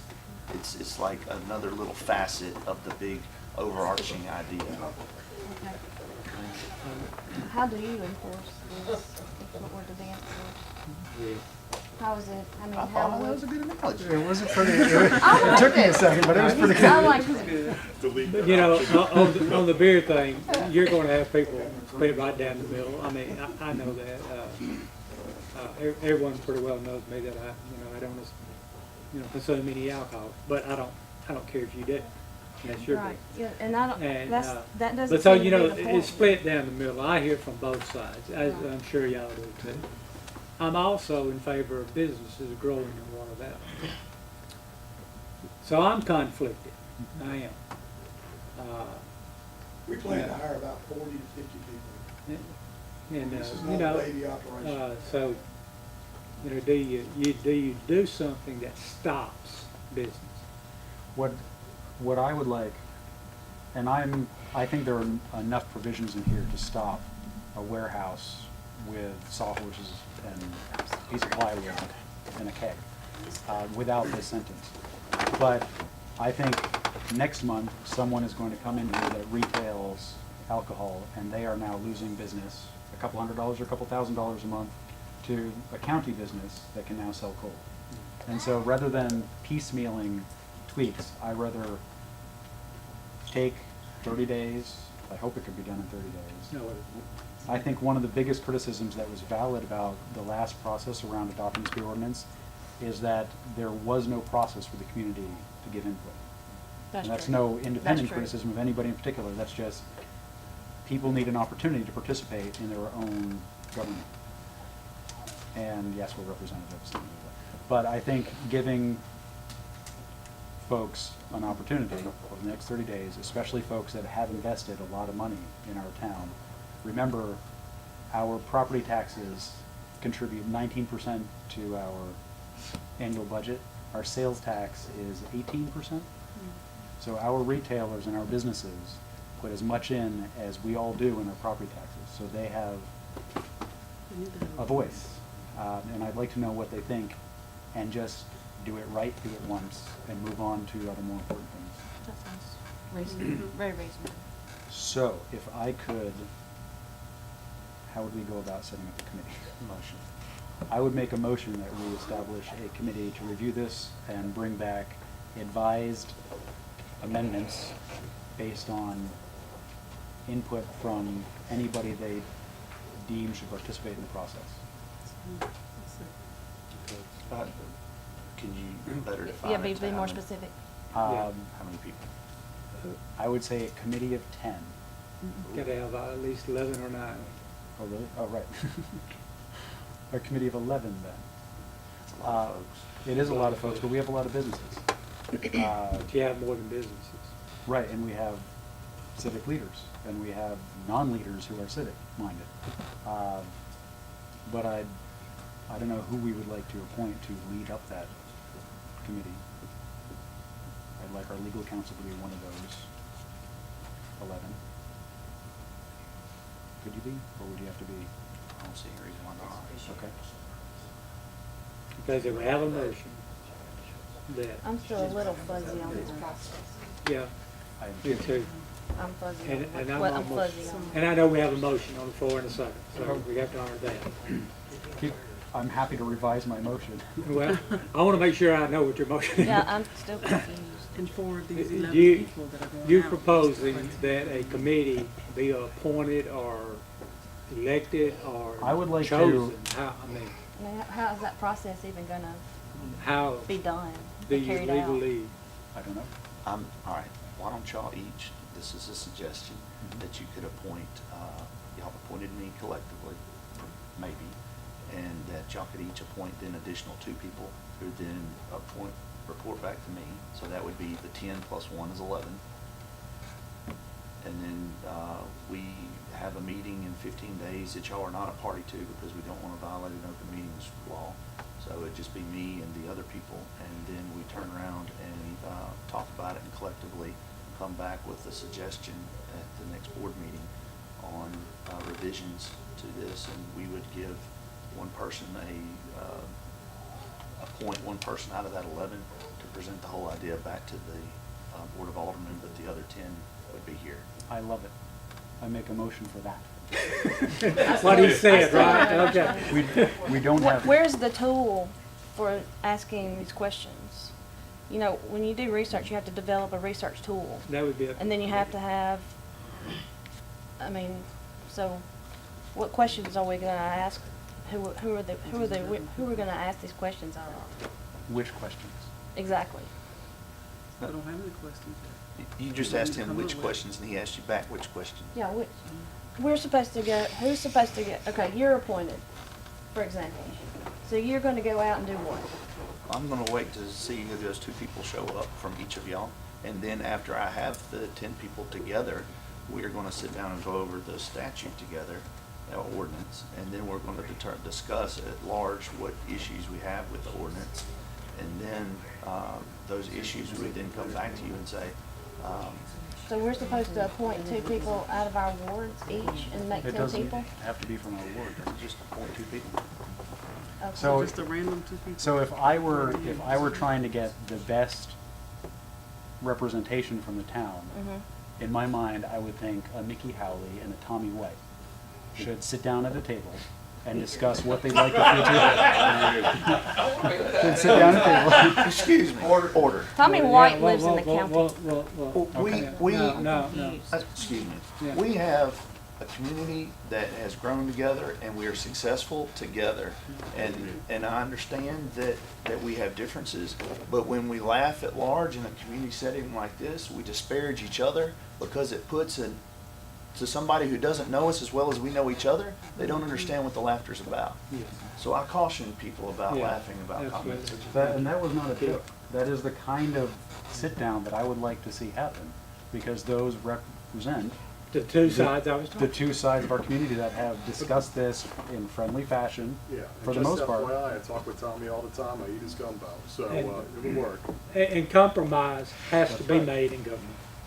I So really- that's what I see here by having 10 representatives from the community, that they're not gonna tell us what to do, but they're going to have a united voice, hopefully a compromise, that we as a community could live with a beer ordinance that had these adjustments. And I would like to see that. And we could steamroll all of their opinions. We have a motion that a committee of 11 be formed, that each alderman or woman would appoint 2 people to this committee, that our legal counsel, Daniel, will make up the 11. Is that clear? And they would discuss the beer ordinance and bring recommendations back to the board. Is that your motion? That is my motion. Could we include the noise ordinance as well? And, well, okay, the beer and the noise ordinance. Okay. And we have a second. Now, Senator. What are the criteria of the appointees? Do they have to be a citizen of Water Valley? Or can I? Well, you talk I mean, about you want me citizen to- of the city limits? City limits? I mean, I think they. if you're gonna run out and get people from the county, it's just gonna be a big overlap. This is Yeah. gonna be a weird thing. Yeah. I would like it to be from the electorate. Yeah. So you'd have to stay within your wards. Excuse me, ma'am, please. Yes, sir. Rather than having a committee, what would be wrong with just all 5 of y'all going out and talk to your people that live in your district and come back with an opinion? That way you can get all sides. And because if, you know, if you. I think we do if you- that. if We you- do that already. I mean, We that's do- what we do. We do that already, but that Yeah. process was what was represented in the last process. That we had a board of 5 aldermen, and they stated that they had spoken to the community, and they adopted the ordinance. If And you it get 5 ruptured, each side, the it's gonna be town. 5-5, and he gets to break the tie. He broke No, the no, law. we're not talking, No. a committee is not dictating to the board. They make a recommendation. They are going to come back and say, we had a contentious, loud conversation or an amicable one. This is what we think the whole community could live with and move on from. And we can hear that and say, that's nice. And then Right. hopefully make a decision. We have a motion and we have the second. I would amend my motion to include the folks on the committee would be part of the electorate. From, Of that's it, Waterville. yeah. Okay. You gonna do that? That would be, no, not exclusively business owners. No. People engaging with 2 people from his ward. That's a good point. Some of our business owners do not live there. Yeah, that's right. I Like I just, said, I it'd just be- don't, I'm not grasping your concept. No offense, I'm not grasping this whole concept. I understand, well, I do, I guess I grasp your concept, but the way that you're wanting us to play it out, I don't really get. If you have another process for having the community discuss this It and was, give us our feedback, It was a vote that In was given in 2007? 2007, yeah. to legalize beer. Okay. Countywide. And say more. Okay, let's go ahead and just either vote this motion up or down, because it's there, it's second. And, I don't understand what you're, I do, but, you know, Would you? how are 2 more people that we appoint to be on a committee be the voice of our electorate? the only, How is that representative of It is- a community voice? Would you rather that we make a decision right now about? Me appointing 2 more people, that's my decision to appoint 2 more people. How is that an overall voice of the city? okay. Again, either we have to vote on the motion or you can withdraw your motion. And No, I'd like to move forward, but I wouldn't like to force something if there's still Yeah, misunderstanding. I don't understand. But the how process that- of That's the voice of the people, the with process 5 of- aldermen picking 2 more people to be on a committee that's still of our choice, and say that's the voice of the people, and them bring back their opinions to the table. My hope. And it's just a little bit bigger pot of people. When you form any committee under the process, I've been reading about this because I think we could benefit from using committees for a lot of larger topics. Okay. Like our departments. Okay. We don't have Is this enough. under a state statute? This is a process that many boards adopt. Okay. When they're trying to address many different things. Essentially, you need to identify subcommittees who can take and chew at length on a particular problem. And we don't have time, the 5 of us, because we have to discuss anything, have an audience and be here. So this allows folks, hopefully with expertise, and in this case, we're looking for expertise in the goodwill and ongoing community of Water Valley, to have a lengthy conversation about a contentious issue, boil that down to the bare essentials, and bring it back to us so that we can look at the specific points. Because we've had 2 specific points brought to us tonight. There may be other specific points that I haven't heard about, that you haven't heard about. And this allows a process to happen outside of this meeting. It's an efficiency tool for us to have, and if you'd like to attend that meeting, as if you want to appoint yourself, I suppose you could do that, but No. we wouldn't be able to have more than 2 of us one there. could be there. But this is. We have a question out there. Can we address Who this? has later? a question? Okay,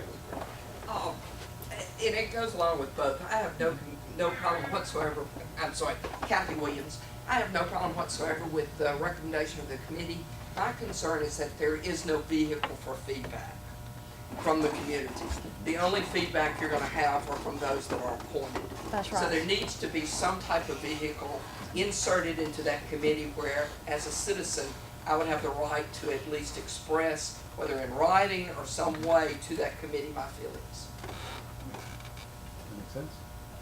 One other thing, as y'all can see, this is a difficult issue. It is. And I understand what the intent was. I do. And, you know, what you want, you don't want a bar that's gonna be a problem for this community, and we don't either. We just think that without that line there, there's enough vehicle tools there to, where that, you know, you won't have that. You know, if you've got in the amount, number of bathrooms, you have to put up a shack, it has to be approved by the health department. You have to have a kitchen, you know, all these things are gonna do it. And the 50% food intake is enormous. That's enormous. And I think that's enough vehicle without that one line that stops not only me, but anybody that I know from coming here. It's, you know, but I do agree that you need to have something to stop a problem. I just think it went one step too far. So Cinnamon, my intent of using a committee in this case is the same way that I would look to, hopefully we'll have time tonight to get to the fire department. That has Oh, I'm so- talking about the fire department because that's the Let's- only let's thing that was stay on on the this agenda one. from last time. So that has a ton of nuance and depth of understanding that's Absolutely, and required. we're gonna scrape the surface with the That's fire right. department tonight. So in those cases, I would again say that would be a perfect example where a lot of conversation has to happen. It's not gonna happen in this type of setting, but if you know there are areas of expertise, in the beer ordinance, we're talking about areas of expertise being representing the feelings of the community. In the fire department, the areas of expertise would be fire department needs and water, et cetera, et cetera. Right. And so I'd like to, And I appreciate that. I would like to have the opinion of everybody in the community, which I do get on a daily basis. But I see Yeah. a huge We've had, I see a huge problem with appointing people because suddenly the next thing you know, oh, Kagan picked this person and that person, he's biased against this. And Cinnamon picked this person, oh, she's biased against this. So our choices, even though they may be benign choices that we make, because we believe that they are an expert in whatever beer ordinance field that these people are supposedly being experts in, I don't see how we can boil it down to change one line that says we're either getting a beer with a meal or a beer in anticipation of a meal I or don't a think beer that's- without a meal. I don't think we're talking about one line. I think we're also talking about cold beer sales. Oh, I'm only addressing the thing that Terry Warren has brought to the table. Now, this is not, I don't believe this is a conversation to open up the entire, we might just revert back to the state law. If there are so many nuances in this 14-page document with two amendments and another old beer ordinance from 2007 and another beer ordinance from 2008. We have all these documents that have so many different words in them that I am no lawyer, but I spent 8 hours combing through this weekend to try to figure out what all this stuff means so I can address Terry Warren in an educated fashion. Well, it's very difficult. I've done my research and Very vague. it's not vague, it's very specific. But I don't understand where and why all of these things have come from when we have a state law that covers every bit of this. I'm not questioning anyone, I'm just asking a question. I don't understand it all. yeah, correct me if I'm wrong, but when one ordinance passed, there's usually language that says that all previous ordinance, Not with an amendment. The amendment it gets stapled to the original one. Oh, I'm sorry, I couldn't is tell. that, if you pass a new ordinance, not amendment, a new ordinance, in their language usually, even like our policies, it does away with every previous policy that addresses that situation. Okay. I would like to get in the habit of not piecemealing fixes together the same way. The reason why we have a pile of documents is because one request came, it was addressed. The next request came, it was addressed. And I would like to have a process to do a thorough analysis, and it sounds like you're disagreeing with my committee idea for a thorough analysis, but I see a flaws. process. I see flaws with that. This is a people-based process. But a process to do it once well. And so I think in this case where we are talking about, we're in America, there's a legal product, but there's a lot of opinions. Right. I would like a process for the community to participate, express their views. We had a vote in 2007. We've had regulation about that. I'd like the community to once again feel like they are participating in their own process I agree around with, I consumption agree of with a that legal product. 100%. So we could have this conversation a million times. Right. Or we could say, we are going to trust, because this all comes down to trusting. We could either trust our judgment now and just take a vote, or we can give the community an opportunity to have input, have our attorney sit with them, hear all the varying sides of this, come back to us in 30 days and say, I got nods around the table, nobody was perfectly happy, but the community would live with and continue to get along if you followed this. And I think if we each trust our own judgment to identify two people that either represent our opinions, or the examples I gave would be someone who probably agrees with me and someone who disagrees with me, because I'd like to hear the outcome of their conversation. And at the end of 30 days in that process, with Daniel leading it, so I would renew my motion To run out of paper here, you need your motion. to appoint a committee of 11, one of those being our legal counsel, 2 nominated by each of us. They will meet in 15 days. No. No? Next Tuesday. Okay. I should have the names for next Tuesday. If we're Okay. gonna get it done in 30 days, I need to have the names for next Tuesday, and then we'll meet 5 days after that, and then we'll get rolling and possibly even call a meeting, town meeting here for anybody to show up who wants to, and then the committee can meet with the public and hear any concerns, so that people have a process for that. You can, the committee can work out how that. Yeah. I don't, That's this the is whole something. point of the subcommittee, is to Correct. work out all the little bitty Thank you. minutia. And I would like to specify they are either from the electorate of town, or they own a business, or as we say, in the process of establishing a business in Water Valley. How was that again? Was that? So, That was longer than the ordinance. I'm sorry. That's good humor. Good humor. Yeah. Okay. Daniel's gonna All right. I make draft that motion. Okay, we have the motion. You Hooray. still want a second? Okay. Are you, everyone for the motion of the committee? I'm going to vote for my own motion. I'm so curious to see how this is going to turn out. I'm going to vote for it. Now. Fred we had to get go to the those restroom. names. Do you want to wait for him to come back? So names No, by he Oh, he Tuesday. left. Okay. Okay, you We're said gonna names have by to, Tuesday, and then a meeting. get those 5 names days Well, after. just give me the to- names, I'll take care of the Okay. rest. To Daniel. Draft that motion for I appreciate it. Y'all just give me the names for next Tuesday, I'll take care of the rest. Thank you. Okay, moving along. Gentlemen, you're up. Fire department. So confused. Thank y'all. Thank you. Thank you. I'll be here in 30 minutes. Vivian has one. Yes, sir. We're at the box office. Have so many papers. So many papers. Our first subcommittee. We should be proud. Alright. Y'all told me about subcommittees before I got here. I wouldn't ask any questions. Well, we can't do that. That's the point. He I didn't know said they he's were been called talking to somebody subcommittees. about subcommittees. He said he's been talking to you about subcommittees. I didn't know if we could use them. It's nice to Okay, know. fire department. Just stay on that. Stay on that. I'm trying. Okay, the first thing I'd like to do is have Sherman Gooch be application for membership. I'd like to give this to the board and for the Mississippi Fire Chiefs Association. Membership dues are $45 annually. Nobody's ever put him in the Fire Chief Association, so I'd like to do that. So do I need to make a motion for You that? do. All right, I make a motion to have city funds pay for Sherman Gooch, Fire Chief, to be an annual member of the Mississippi Fire Chiefs Association.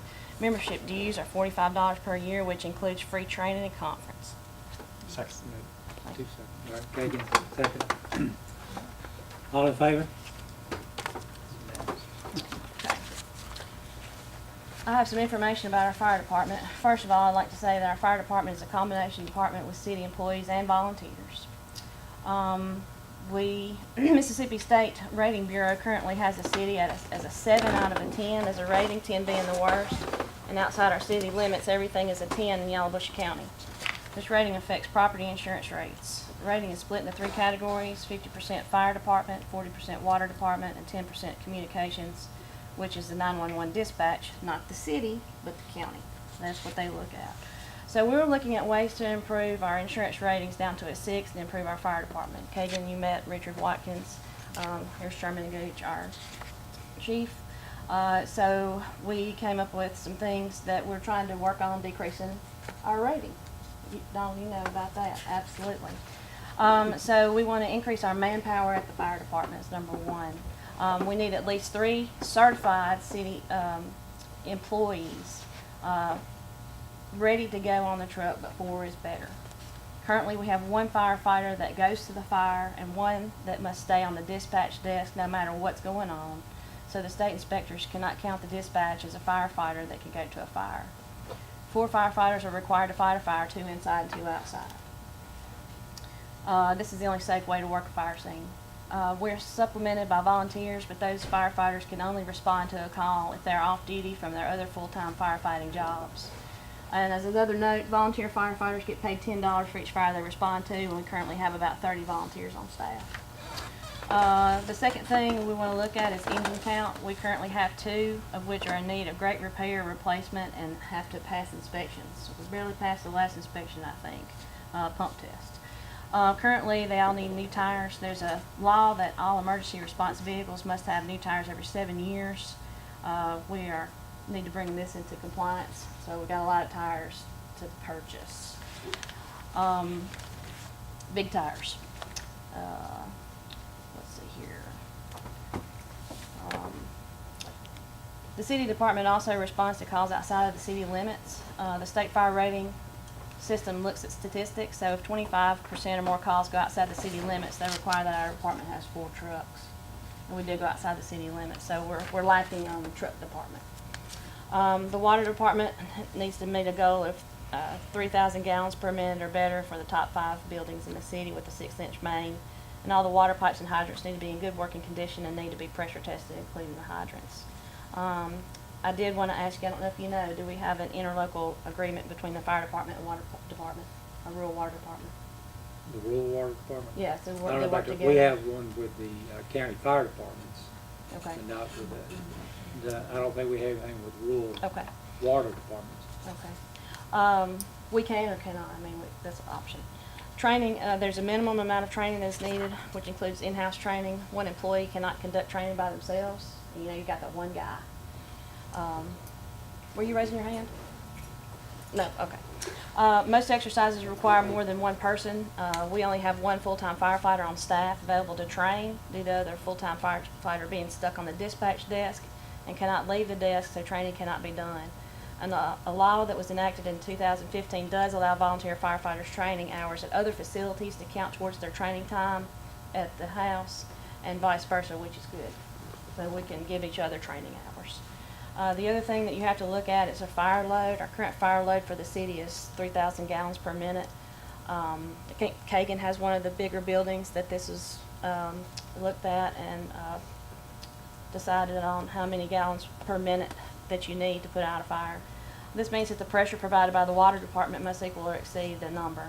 This is the amount of water that has to be pumped from the hydrants to put out a fire based on the top 5 largest buildings in the city.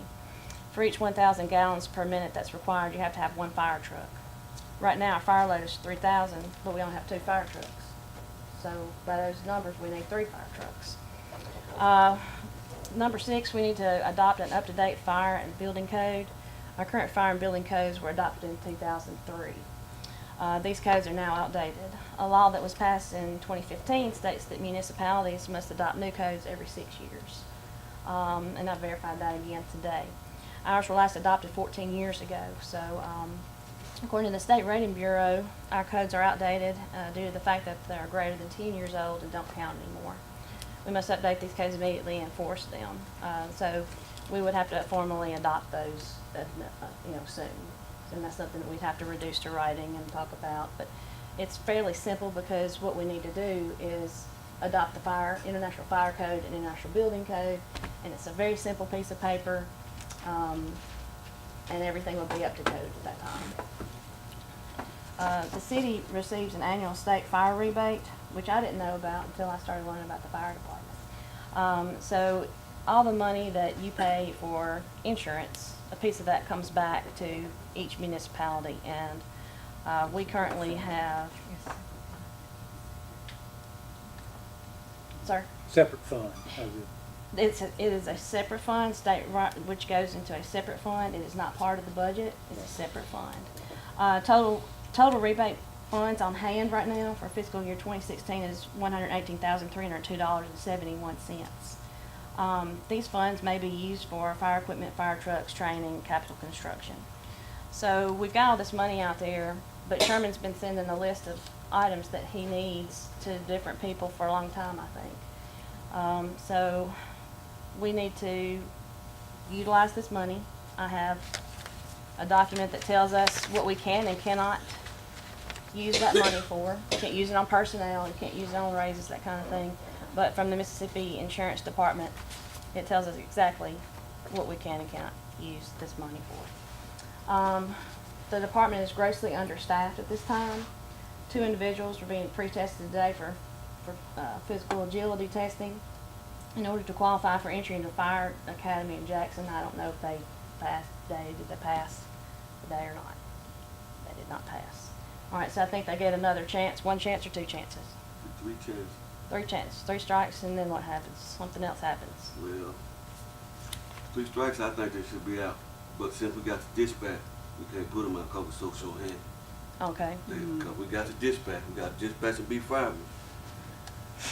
It's kind of taking its toll on the fire department when we need to do what we need to do. Okay. If we need to dismantle somebody because they didn't get in shape within a year to complete this test, and when it's time to get rid of them, we can't get rid of them because we got to keep them in the dispatch. And we already short-handed. Since I've been the fire chief for 4 years, I haven't been full staff. Okay. Right now we down, we got 2 full shifts and 1 half shift. And the two shifts had to cover the half shift. So we working a lot of overtime just trying to cover the 1 shift because we're short-handed. I had to stay on shift for a whole year before I can go on a 40-hour week because we short-handed. Okay. We're going to have to try to figure out how we're going to get people to stay. So I think that when I went to nursing school, I signed a contract with a hospital, and they said I owed them a year per year. So I was in school for 2 years, and I owed them 2 years. Why can't we put a contract, we as a board or whoever, we have to do that, to put a contract in place, and if we send you to the fire academy, you stay here for 12 months. And if you break your contract, well, you have to buy yourself out. That's what I had to do. You buy yourself out of a contract. So we have to, we've got recruitment, but not retention. Maybe as far as council is that. Well, when the other cities have picked up our employees that we've already trained, they pick up the remaining tab of their training that they've undertaken. Let's go through a motion to do that, but we never did. Yeah, they've never paid us back. The grounds are there for us. And if they don't do it within 6 months, you don't get that anyway. The problem we're gonna have with that is that's up y'all on the contract. But when you pay a guy, But that's looking like retention problem to me. We train them and they go to Batesville and Grenada and Oxford.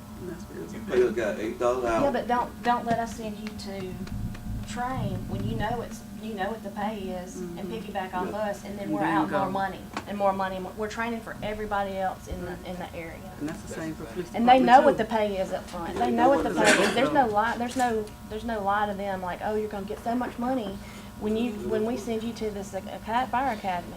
They know up front, so they need to make a dedication. We send them to fire academy, they have to stay with our department. But X that's what amount I'm of saying, we time. need to do something up front to make them, to go along with that contract. Absolutely. They not gonna come in here and stay for no $8 hour. I'm getting to that. And no insurance. They're not Go gonna back do to that. some of Not gonna do it. They're not gonna do that. Now they'll come in because they know it's easy to get on, cause Okay, we stay understaffed, so we gonna just Sherman, about get more we have to get. Okay, 7 has gotcha. 4 right now. Okay, so, our combination status that we're at with the state, requires full-time employees supplemented with volunteers with 2 trucks. We currently have 2 certified full-time employees. One of them is the chief, and the other one's tethered to the dispatch desk and cannot go to a call, Which is the assistant chief. which is the assistant chief. So our 2 certified full-time employees, one is a chief and one is a dispatch. Why, Dispatch cannot leave in the case of a fire. can someone explain to me why our firemen are answering a telephone and tied to a desk? I've been asking that question since I heard about it. Does I have anybody to. know? I have to, I don't know. Nobody As far knows. as I know, it's been like that since the 70s. Okay. That make question sense. is why though. That ain't the question when it happens, it's why. And Do that's we- a major Well, recruitment thing that we. Hey, Okay. Mr. Kagan has the floor. Do we just attended a function appreciating our police officers. They have amazing dispatchers. What's the difference between the dispatchers that the police use and our firefighters who are dispatching? Okay, our dispatch 911 out of the county, all calls go 911. If you call 911 right now, it goes to the county no matter where you're trying to get to. Okay. That dispatcher in turn has to call the other dispatcher. So one 911 dispatcher has to ring in another 911 dispatcher before you can tell them what your emergency is. Why is that? I don't understand it. It looks like that's an extra step that we don't need. It was all run through the city till Right. about a couple of Well, years maybe ago. 5. So we Well, have, the new dispatches run out of the new. County facility. The new county facility. That's right. They have new equipment. They, Yes. I remember seeing that in the paper, all the money that was spent on state-of-the-art stuff. Why do we have redundancy built in? That is penalizing our firefighters. I think we should just, Redundancy in emergencies necessary, and that may be, I don't know, but that may be, but I think, if that's questions that you as aldermen want to talk about restructuring the, forces, I mean, just talk to the 2 heads and I mean, Could I ask the audience, our chief of police, chief Fire. of fire, a question directly? Sure. Is that the process? Okay. Do you have the authority as the head of your department to have your people stop dispatching? No. No, I don't. That's gonna be up to y'all, That's I think. Alderman's Is that, decision. so we structure how, who does what That's right. inside the department? Yes. And it trickles down to the department. I wouldn't want that anyway, 'cause Sure. you got to have a dispatch. Yeah. All that's gonna Take come that. from the mayor and the board, Right. the super joining powers. So I would really like an answer to that question. Why does the county have a dispatcher who then has to call our dispatcher? And if we need to have a dispatcher, why is that falling on the head of a trained firefighter? Can I just say this? And I think it was surrounding county, 911 in one place, that's everything. That's right. There's They only do two other, everything. there's only 2 other anomalies in this great state of Mississippi that have a dispatch, and that's down there in Jefferson Davis County. It's Bass Head and Prentice. Now, Okolona did it, and they just stopped it this year because they saw that it was not necessary anymore. There must be something back in the 70s that we've superseded that particular need. So, number one, it's an excess need. We don't need that anymore. Number 2, why does it have to be a firefighter that runs the dispatch desk when that's NCIC. And, you know, I don't understand. So I feel like Larry could explain this to us. He probably- And maybe Tony can, I don't, but I, you know. I have a question again. Question again. Separate dispatch, why? With The- their pros. The main reason for 911 system was moved from the police department to the sheriff's department. They maintained it for the whole county. Our police department, we receive calls, sometimes call volumes pretty high within the city. So, we also receive fire calls sometimes from the county to us, sometimes we get them directly. That pertain just to the city. In order to separate both sections, you know, you got the fire department just for fire, and we'd have to open a new door, a category for dispatchers, just to run our NCIC, which I have a new TAC officer that I'm getting ready to send to a school. And that's helping relieve some of the pressure of training for Chief Sherman. So, but we do need. Why some should it be dispatchers. separate? It's not separate anywhere else. And this is a small town, and we have two separate entities, one in the city and one in the county. Well, it could Why be would it be that. necessary anymore when we have the capacity that the call volume can take at the new facility? I mean, they can, all they'd have to do is hire That another would- dispatcher and be able to take that call would probably volume. have to be an interlocal agreement, between the city and the county, to take on our calls to them. Okay. And then for them to dispatch them back to us. Okay. And, but somewhere Okay. along the line, they're gonna have to increase the number of dispatchers, because when you have a situation. At the county level, Well. at the city level. Once you have a.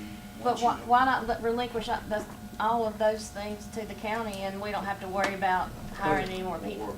Then the county don't have personnel. But we also have, Personnel? we also have city police. You mean dispatcher? Yeah, see, there's two, excuse me, Todd, I'm there's two sorry. different, you got your 911 emergencies, right? And then you got your regular calls that come into the police department, and probably some even into the fire department that really are not emergencies. You know? Yeah, we're just talking about 911 dispatch. Yeah. Right. But see, but you say, why do we have to Okay. have, you know, somebody working dispatch? Well, somebody's got to answer that phone in the city. How do they do it anywhere else? I don't Now, know. one run everything here with, they run everything here with. Okay. Well, a lot of them, To go ahead and the 911 dispatcher takes the call, and in turn, the county, most departments of county and cities are separate on the dispatcher, because that's a lot. The county has to dispatch the fire department, the ambulance, and the sheriff department, and any game warden or hog patrolman that caught this in this county. Okay. And their volume is too much for that and the Okay. city. All Well, right. let me back up I on you. understand Hold on, that. right there. Hold on, Wait, right there. wait a minute. Hold on, right Let there. me, Sherman. Hold on. Let Ms. Spence, I recognize them first. That's the reason this is separated. I mean, the county is offered, but I used to be a fireman and a dispatcher, and I know nobody likes it, but it's kind of needed. But why do the firemen have to be on the dispatch desk for the police I department? couldn't answer that. I'm just Yeah. saying from a That's 911. Yeah, that's what that's I'm your talking question, about. okay. You do need two dispatchers. Okay. You know, a But city why, and a but county. why do we have to pull our certified our certified firemen that cannot go to a fire and set them on a dispatch desk? That's just a personnel label change. If we want to continue with city and county dispatch being separate, pick somebody else that's not a certified fireman so he can go to a fire. Okay. Sherman? Okay. Okay. My thing is, before 911 went down there, they got two dispatchers down there. When we was up there, when I was in there, we was one dispatcher. So they got two down there, so they should pick up a call load that y'all saying it need extra people for. But they got two down there. When I did it, we only had one person for the whole county. 911, we did 911, we did city utilities, we did the MSP, we did everybody, even the sheriff department before it went down. But now they got two dispatchers. That's what I'm saying. If they got two down there, I don't see what's wrong with them taking the call off. The only thing we're going to have to do is have somebody answer that non-emergency call. They can dispatch everything from down there. You got to get somebody to answer that 911 non-emergency call. And you probably could get a lot of it done down there. Okay, so the police department relinquished the dispatch duties back to themselves, we could have an extra firefighter immediately and start meeting our quota to build our, My understanding is that the county has offered, I don't know why we haven't accepted. It would again. then it who would makes never that require- decision that we would accept that? It never was brought to us, I don't think. I'm not familiar with I'm not familiar with that at all. I know when the 911 was changed, but I don't know. So what you're saying is, I think we would have to have a county. we need to hear from the city county agreement. here at a Uh, board meeting? Well, if we were going to make that decision, first of all, if they'd be willing to take on all of the 911. I've heard that they've offered. And, so I don't know. I haven't Just, that's heard. hearsay. And that would require, an agreement, would it not, Daniel? Just like our city county fire agreement now. Tony? It's a safety issue with me. Yes, Tony? You have, city business and you have county business. If the county's getting all our calls, they also have the ability to dictate which ones come to us, which ones don't. If the calls are coming into our department and it's within the city limits, then that gives us full control over our calls. And then we can deal with those matters within the city, which would not tie up or put the county or the sheriff's department in a position to dictate our business. Okay. And that's one of the. Basically, excuse me. So my bottom line point is, we need certified firemen. One sitting on the dispatch desk, we need him back in the fire department. But then we need to create a separate job classification. Okay. Or dispatch. Or just dispatchers. I think, That sounds like a perfect answer. I think it's going to require a little more research and all, you know. Can I ask a slightly related question? Because Because the dispatchers in the county, that's what they do is dispatch. They don't do anything else, right? Right. Okay, gotcha. this is about a department. We have a department head. I'd like to think that we trust our department heads to run their departments, that they have enough power and independence to hire who they like. I know. You got three. And You're 4 department heads all by That's right, yourself, aren't you? that's Okay. And I think when we get into, like, we are thoroughly in the weeds, and I think we need to be, because there has been a vacuum created where I'm not sure where the oversight is. I don't think our department heads have had, obviously if they're here frustrated, they have not been given the authority to do what they need to do. I have heard, before my time in Water Valley, that each department used to have a liaison on the board of aldermen, that one alderman was tasked with working closely with each department so that they had a conduit to this meeting. They were heard, the lines of communication were very clear. What happened to that? Was there an attorney general, I a think there was decision that opinion, came down? I but, think there was Bill, opinion that came Bill, down. now again, that was during the previous administrations, under Bill Norris's time as I've governor. got the answer. As mayor. Is that there was the Attorney General's opinion was saying that the method of appointing an individual alderman over a branch of fire was supplanting the authority of the whole board to that one alderman, because that one alderman was able to be a gatekeeper of issues to the entire board. When that's not the intent. The intent is that the whole board consider the issues, not just the one. And because of that supplantation of power, that's what made it not proper per se. However, the idea of a liaison is good. However, the idea then comes, well, that person can become a gatekeeper and therefore keep issues out. And we, as aldermen, can't direct departments or employees. So that's why the Attorney General's opinion came down, and that was part of that umbrella. So the process that we have today is essentially, up to this point, our conduit for communication has been the mayor. Correct. And it's also a little difficult because the mayor cannot hire, cannot fire, but effectively is the manager. He can't, yeah, that's right. Hire, Yeah, only fire. the board can hire and fire. Right. That's right. So the recommendations from department heads can come. Right. So is there something, because this is something, I think we could spend the rest of the night. Yeah. We could. Trying to figure out the fire department. Right. This is just scraping the surface to get people aware. Thinking. This is awareness. Thinking. That's why I titled this information. Yep.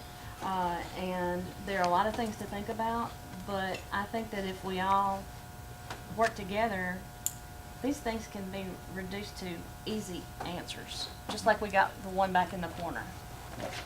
So during our budget meetings,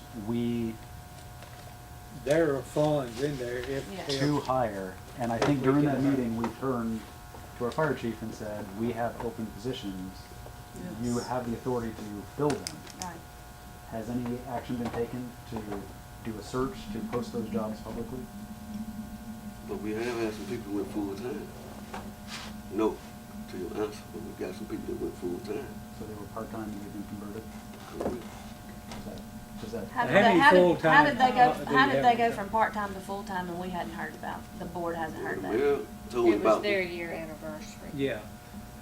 Previous kind of policy, Okay. if the chief, if they met his criteria and he recommended them to go from that part-time position, then they, after 1 year, So the recommendation comes from Chief Gooch and to That was always the mine. mayor or to the board? well, it's always to the mayor, on the chief's recommendations.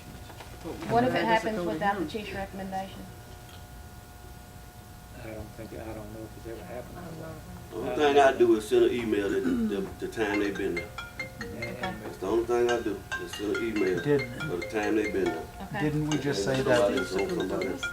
didn't we just say that we are supposed to be responsible for hiring and? They were hired by the board as a part-time, and there was always, I don't know if it was a written policy or just a verbal policy. Let's just But focus if on they're- going forward. Yeah, Okay. yeah. Well, that was Let- my yeah, next 'cause- sentence. But still, in the future though. How did the Yeah, mayor in the change to future, employees we from may part-time to need to- full-time and possible raises without going through the board? Because even if they're going part-time to full-time, then we still need to know as the board. Yeah, That's, we have to. and, I can recall in the past that, like I said, we're gonna pass, but, where a name has been brought to us and said they have now met their 1 year probation period, and they were made full-time employees. Yeah, but we have to vote on that. Yeah, I don't know if one's been done since this new board. I have some that's been there 3 years, still part-time. Yeah. Yeah, I would suggest that we just focus Yeah, on let's, what we're gonna do. because we can't control what happened in the Okay. past, Right. okay? Right. That's why I said in the future. Yeah. Okay, need so to we know. have, If, I'm almost done. There you go, right there. so we have 2 people that have been converted to full-time. Last week, That's a done deal. I Last agree with week or last Daniel that month? we should just. last month. Okay. How many open positions do we still have? Well, we got 6 people, we need to be fully staffed, with myself included, we need 8 people. That's the minimum one, not the recommendation of, the state said we need 3 people per shift. So that 8 people, how many full and how many part-time? Well, we got 4 full-time now. Okay. So we're still short 4 full-time. Yes. Are we publishing those job vacancies? I always, everything I've done went through the mayor. Because in a previous I meeting, talked he to him said that about- we're always advertising. Yes. We're not advertising. Okay, I I'm would just saying, like, that's what he said in a previous meeting. I would like, because this is, And we're not required to advertise, but we can Right. advertise. Right. I keep running into this. I'm really sorry that Larry is not here tonight. I would like our department heads to feel empowered to advertise positions when they need them, when we have approved an X amount of, I see. I would like to make a motion that if we have established a need in a department in this board meeting, our department heads are approved to find, I would like a public advertising process because this is not friends and family. This is, we don't have an HR department, but we're going to behave professionally. That our department heads can go through a professional job search, employee search, and fill those positions. And they can bring their recommendations to this board and we will fill them. the board would still be responsible to hire, right? Correct, yes. We always have been. Yeah, I mean, but I was wanted that clarified Okay. before. So I would like to make a motion that I understand that that is the law. We haven't been following it as we should, I believe, and I'd like to make a motion that from this day forward, we follow that process. I second that. And someone seconds that motion. All in favor? I got a question as the department heads and everything. You can't go out and advertise for somebody, for an employee or whatever, if we don't have any kind of scale, rate scale, set up pay scale, whatever. But I mean, I have some that, take the work and then they create their 90 days. And then after 90 days, if they are in their compliance what you want, you should be able to give up the raise, if no. Well, I just, But can I answer that? right now, Can I answer? we have no set scale. I just found out, reading material, I read all the time. Where are you at? I read all the time, and I just found out that the Board of Aldermen is not only responsible for hiring and firing and raises and promotions and all that stuff, we're also responsible for the job description and the job duties. And I don't know where to find those things now that I know that I'm responsible for getting that information to the department heads. I've gone to surrounding areas and talked to other department heads. I mean, do we in not other have areas do we have job descriptions, Vivian? There was a list at one time, I'd have to look at, it may be outdated, but after we got that new employee. So people who are hired don't know what their job description is? Yeah, I would Well, think. Department heads would. Where They do would all know that? that. Did we vote on the motion? Yes. Okay, it It passed. it passed with 3 that All are right, present. now, okay, now, let's stay on subject. What Yeah, are we so- discussing? so- And who has the floor? May I? So I think we're discussing the fire department, but the issues that have been identified in the fire department are issues that many of the departments are experiencing. And I think we're slowly chipping away at fixing some of them, specific to the fire department, but I'd like to just blanket policy if we can, so that we don't have to do this again department by Absolutely. department. I would like to think that we hire people to fill positions in this community, and we trust them to fill those positions. And if we have a department head who is an expert in their department, which I assume that they are, then I would like to trust them to run their departments. And one of the things I'd like to do about a vacuum of what do people get paid, do we have to come and ask every time, or can we plan ahead in a logical fashion? I would like to make a motion that we request all our department heads submit their own proposal for their department budget salaries that would fit their needs to retain employees long-term, and they present them to this board, and we can review. But I'm not an expert in what firemen make. I'm not an expert in what the many departments that Mr. Scroggins runs, what those pay in this part of the country. I would suggest that y'all start off with something simple so that we can get the airplane up in the air. Yeah, me and my analogies. Yeah, that, My y'all- F-150. Yeah, y'all start off with a pay scale for an entering employee and a preliminary thing, and we can worry about the details of how they're gonna get promoted, maybe in 6 months. But so we can go ahead and get things in the paper and get things moving. Don't worry about the entry-level employee and what you can afford out of your budget and what you expect out of their job duties. Because it Would has be to my stay with- suggestion to all. Sir? You know, would have to stay within the budget, or we would have to come back and. Absolutely, yeah. We don't- And that's why we would Yeah. look over it. Yeah. Basics. But each, I'm sorry, have you not seen your budget? No. The department heads have not seen their budgets. Yeah, that's a problem. Well, the budgets were published. in the They were paper. published, they were in hearings, they were here. Well, I there are would- headings, but they don't have, they're not specific. I would say, hold on, I would please recommend that over the next 30 days, each department head meet with our city clerk and request to see. Ms. Vivian has the budgets, she has it broken out. Get that information, and then please come next month with a proposal for your department that will make your department run like a fine-oiled machine. Okay. Cinema, do you have anything else on the fire department? Let's try to wrap that up. That's it. We just have a list of equipment needs, and we're going to now hear from Sherman. We have a list of needs, and he's going to get the budget, and he's going to get a copy of this Mississippi Department of Insurance document, and someone needs to sit down and explain to him what this means and how he can utilize it. And then he can go from there and make recommendations back to the board, and we would be glad to build on those recommendations. Daniel, did you need us to do something? Is there a motion or something we have to do on that? Unfinished motion, second. What was, Vivian, could you read back the motion? I thought we did. I've got the one where there was a motion made by Kagan and seconded by Cinnamon and carried by the three of you to establish a procedure for the department heads to handle the hiring and, I mean, not really hiring, but to do the advertising and get all the stuff together, recommendation to y'all. So this next one is the department heads to submit their job descriptions and budgets. I don't even think that has to. Well, not- Does that need to okay. be a motion? No, I think it's just being directed. So we have 3 department heads present tonight.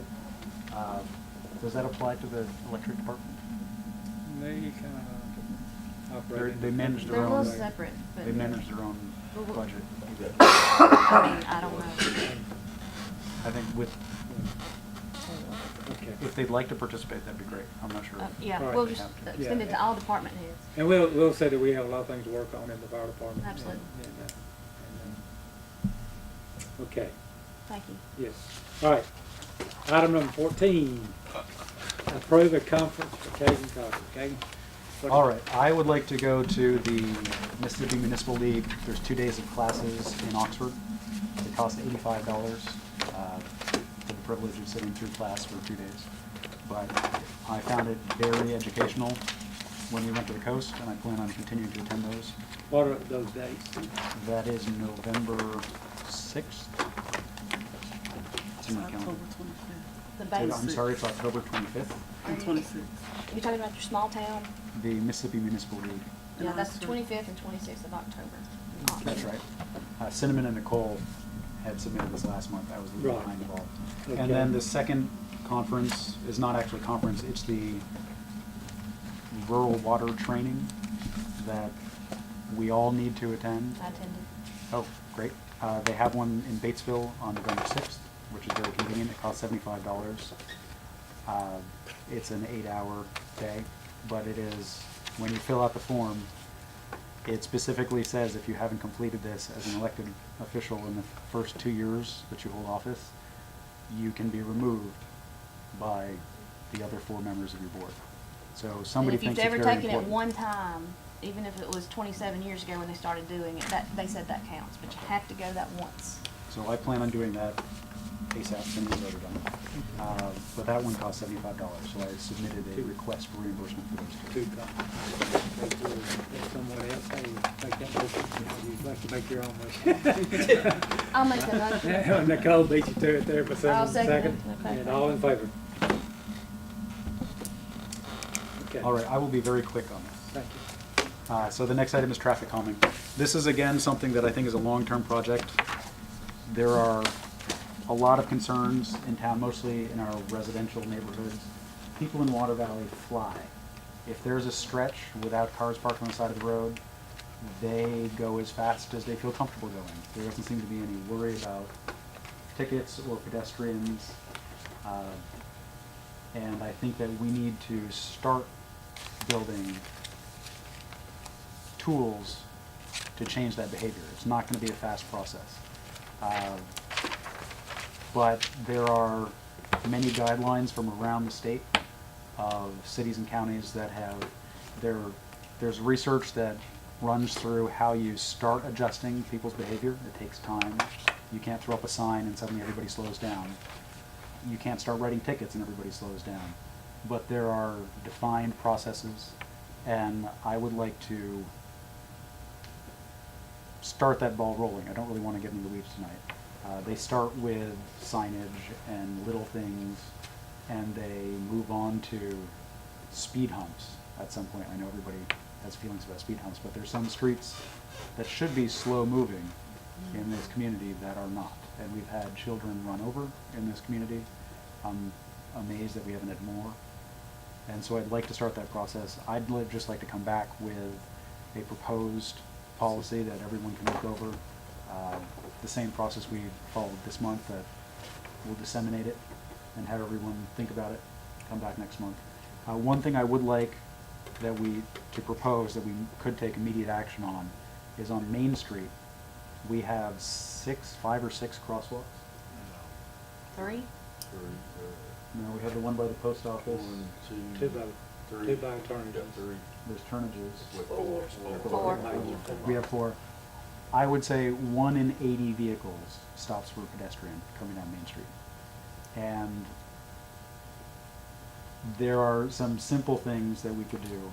It costs a little money, but I would like to, as soon as possible, have our street department head find some state law pedestrian, stop for pedestrian signs and put them in the middle of every crosswalk. It's gonna be hard because when you have wide vehicles coming down through town, Yeah, they'll knock them they're gonna knock them down. There's no way that you make them go through sideways, put them on the sides.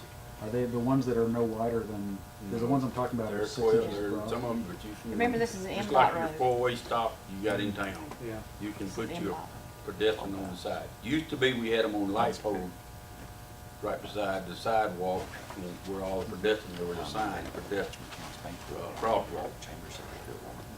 And because I see them in every community I go to. Every crosswalk has one of these neon reflective. If our roads weren't so narrow, but Yeah. that's. On. Yeah. We have some input from. But you take a big piece of equipment come through town or what? So these wouldn't, could we get ones that are on springs? Absolutely. I mean, But I'd like to ask that our street department look at. Just look into it, Just you look know. into I it, can come look back. into it and Yeah. tell you what. No Because- motion, just. I'm look sorry, at it. no, but I Okay. would like to see something Okay. to start adjusting our drivers' behavior. Okay. There are 1,200 young people in this community, and I kept notes while I was knocking on doors. This was the number 3 item in my ward, that every residential street I was on talked about cars just flying, barely stopping for stop signs. That's right. And so I'm probably gonna take some time with our chief of police to talk about it. I know we're understaffed all over the place. Anything we do involves enforcement. But that's my plan, is to work on that and submit to the board again. Okay. Okay? All right. Topics for next month is the last thing on the agenda. I would say we've kind of loaded ourselves Yeah, up. I think we've, So what you have asked the department heads to do, we need to go ahead and put that on the agenda to be expecting that to happen next time. Also expecting feedback from the subcommittee for the beer Subcommittees ordinance. next time, so, I'm sure that there will be a continuation of the fire department, because we didn't really get through all that. We may have So if higher we're gonna continue that, are we gonna decisions to start the make. police department? Well, let's kind of get through. yeah, we've gotta get through this, That can and of worms on. right now, what we're looking at is the dispatch change, that's Mm-hmm. affecting the fire department, and the police department, so we're already discussing the police department in essence, right? So, I would say if we're speedy next month, that the new policy we adopted doesn't preclude us bringing up whatever we want. Right. But tonight, what time is 8:59. Okay. it? That's better than I thought. I have one thing. Yeah, Mr. but Gregg, before we adjourn, there's one more thing that was not on the agenda that is one very important item, and I will recognize our city clerk. I received this on September the 29th. Dear Mrs. Clerk, please accept this letter as my notice of retirement of the position as mayor of the city of Water Valley, effective November the 3rd, 2017. I will be available to you and the vice mayor as needed during transition. I plan to devote more time to my children and grandchildren and my businesses. Sincerely, Larry Hart. So, without further discussion on that matter, I would ask for an amendment to adjourn tonight in respect to the mayor.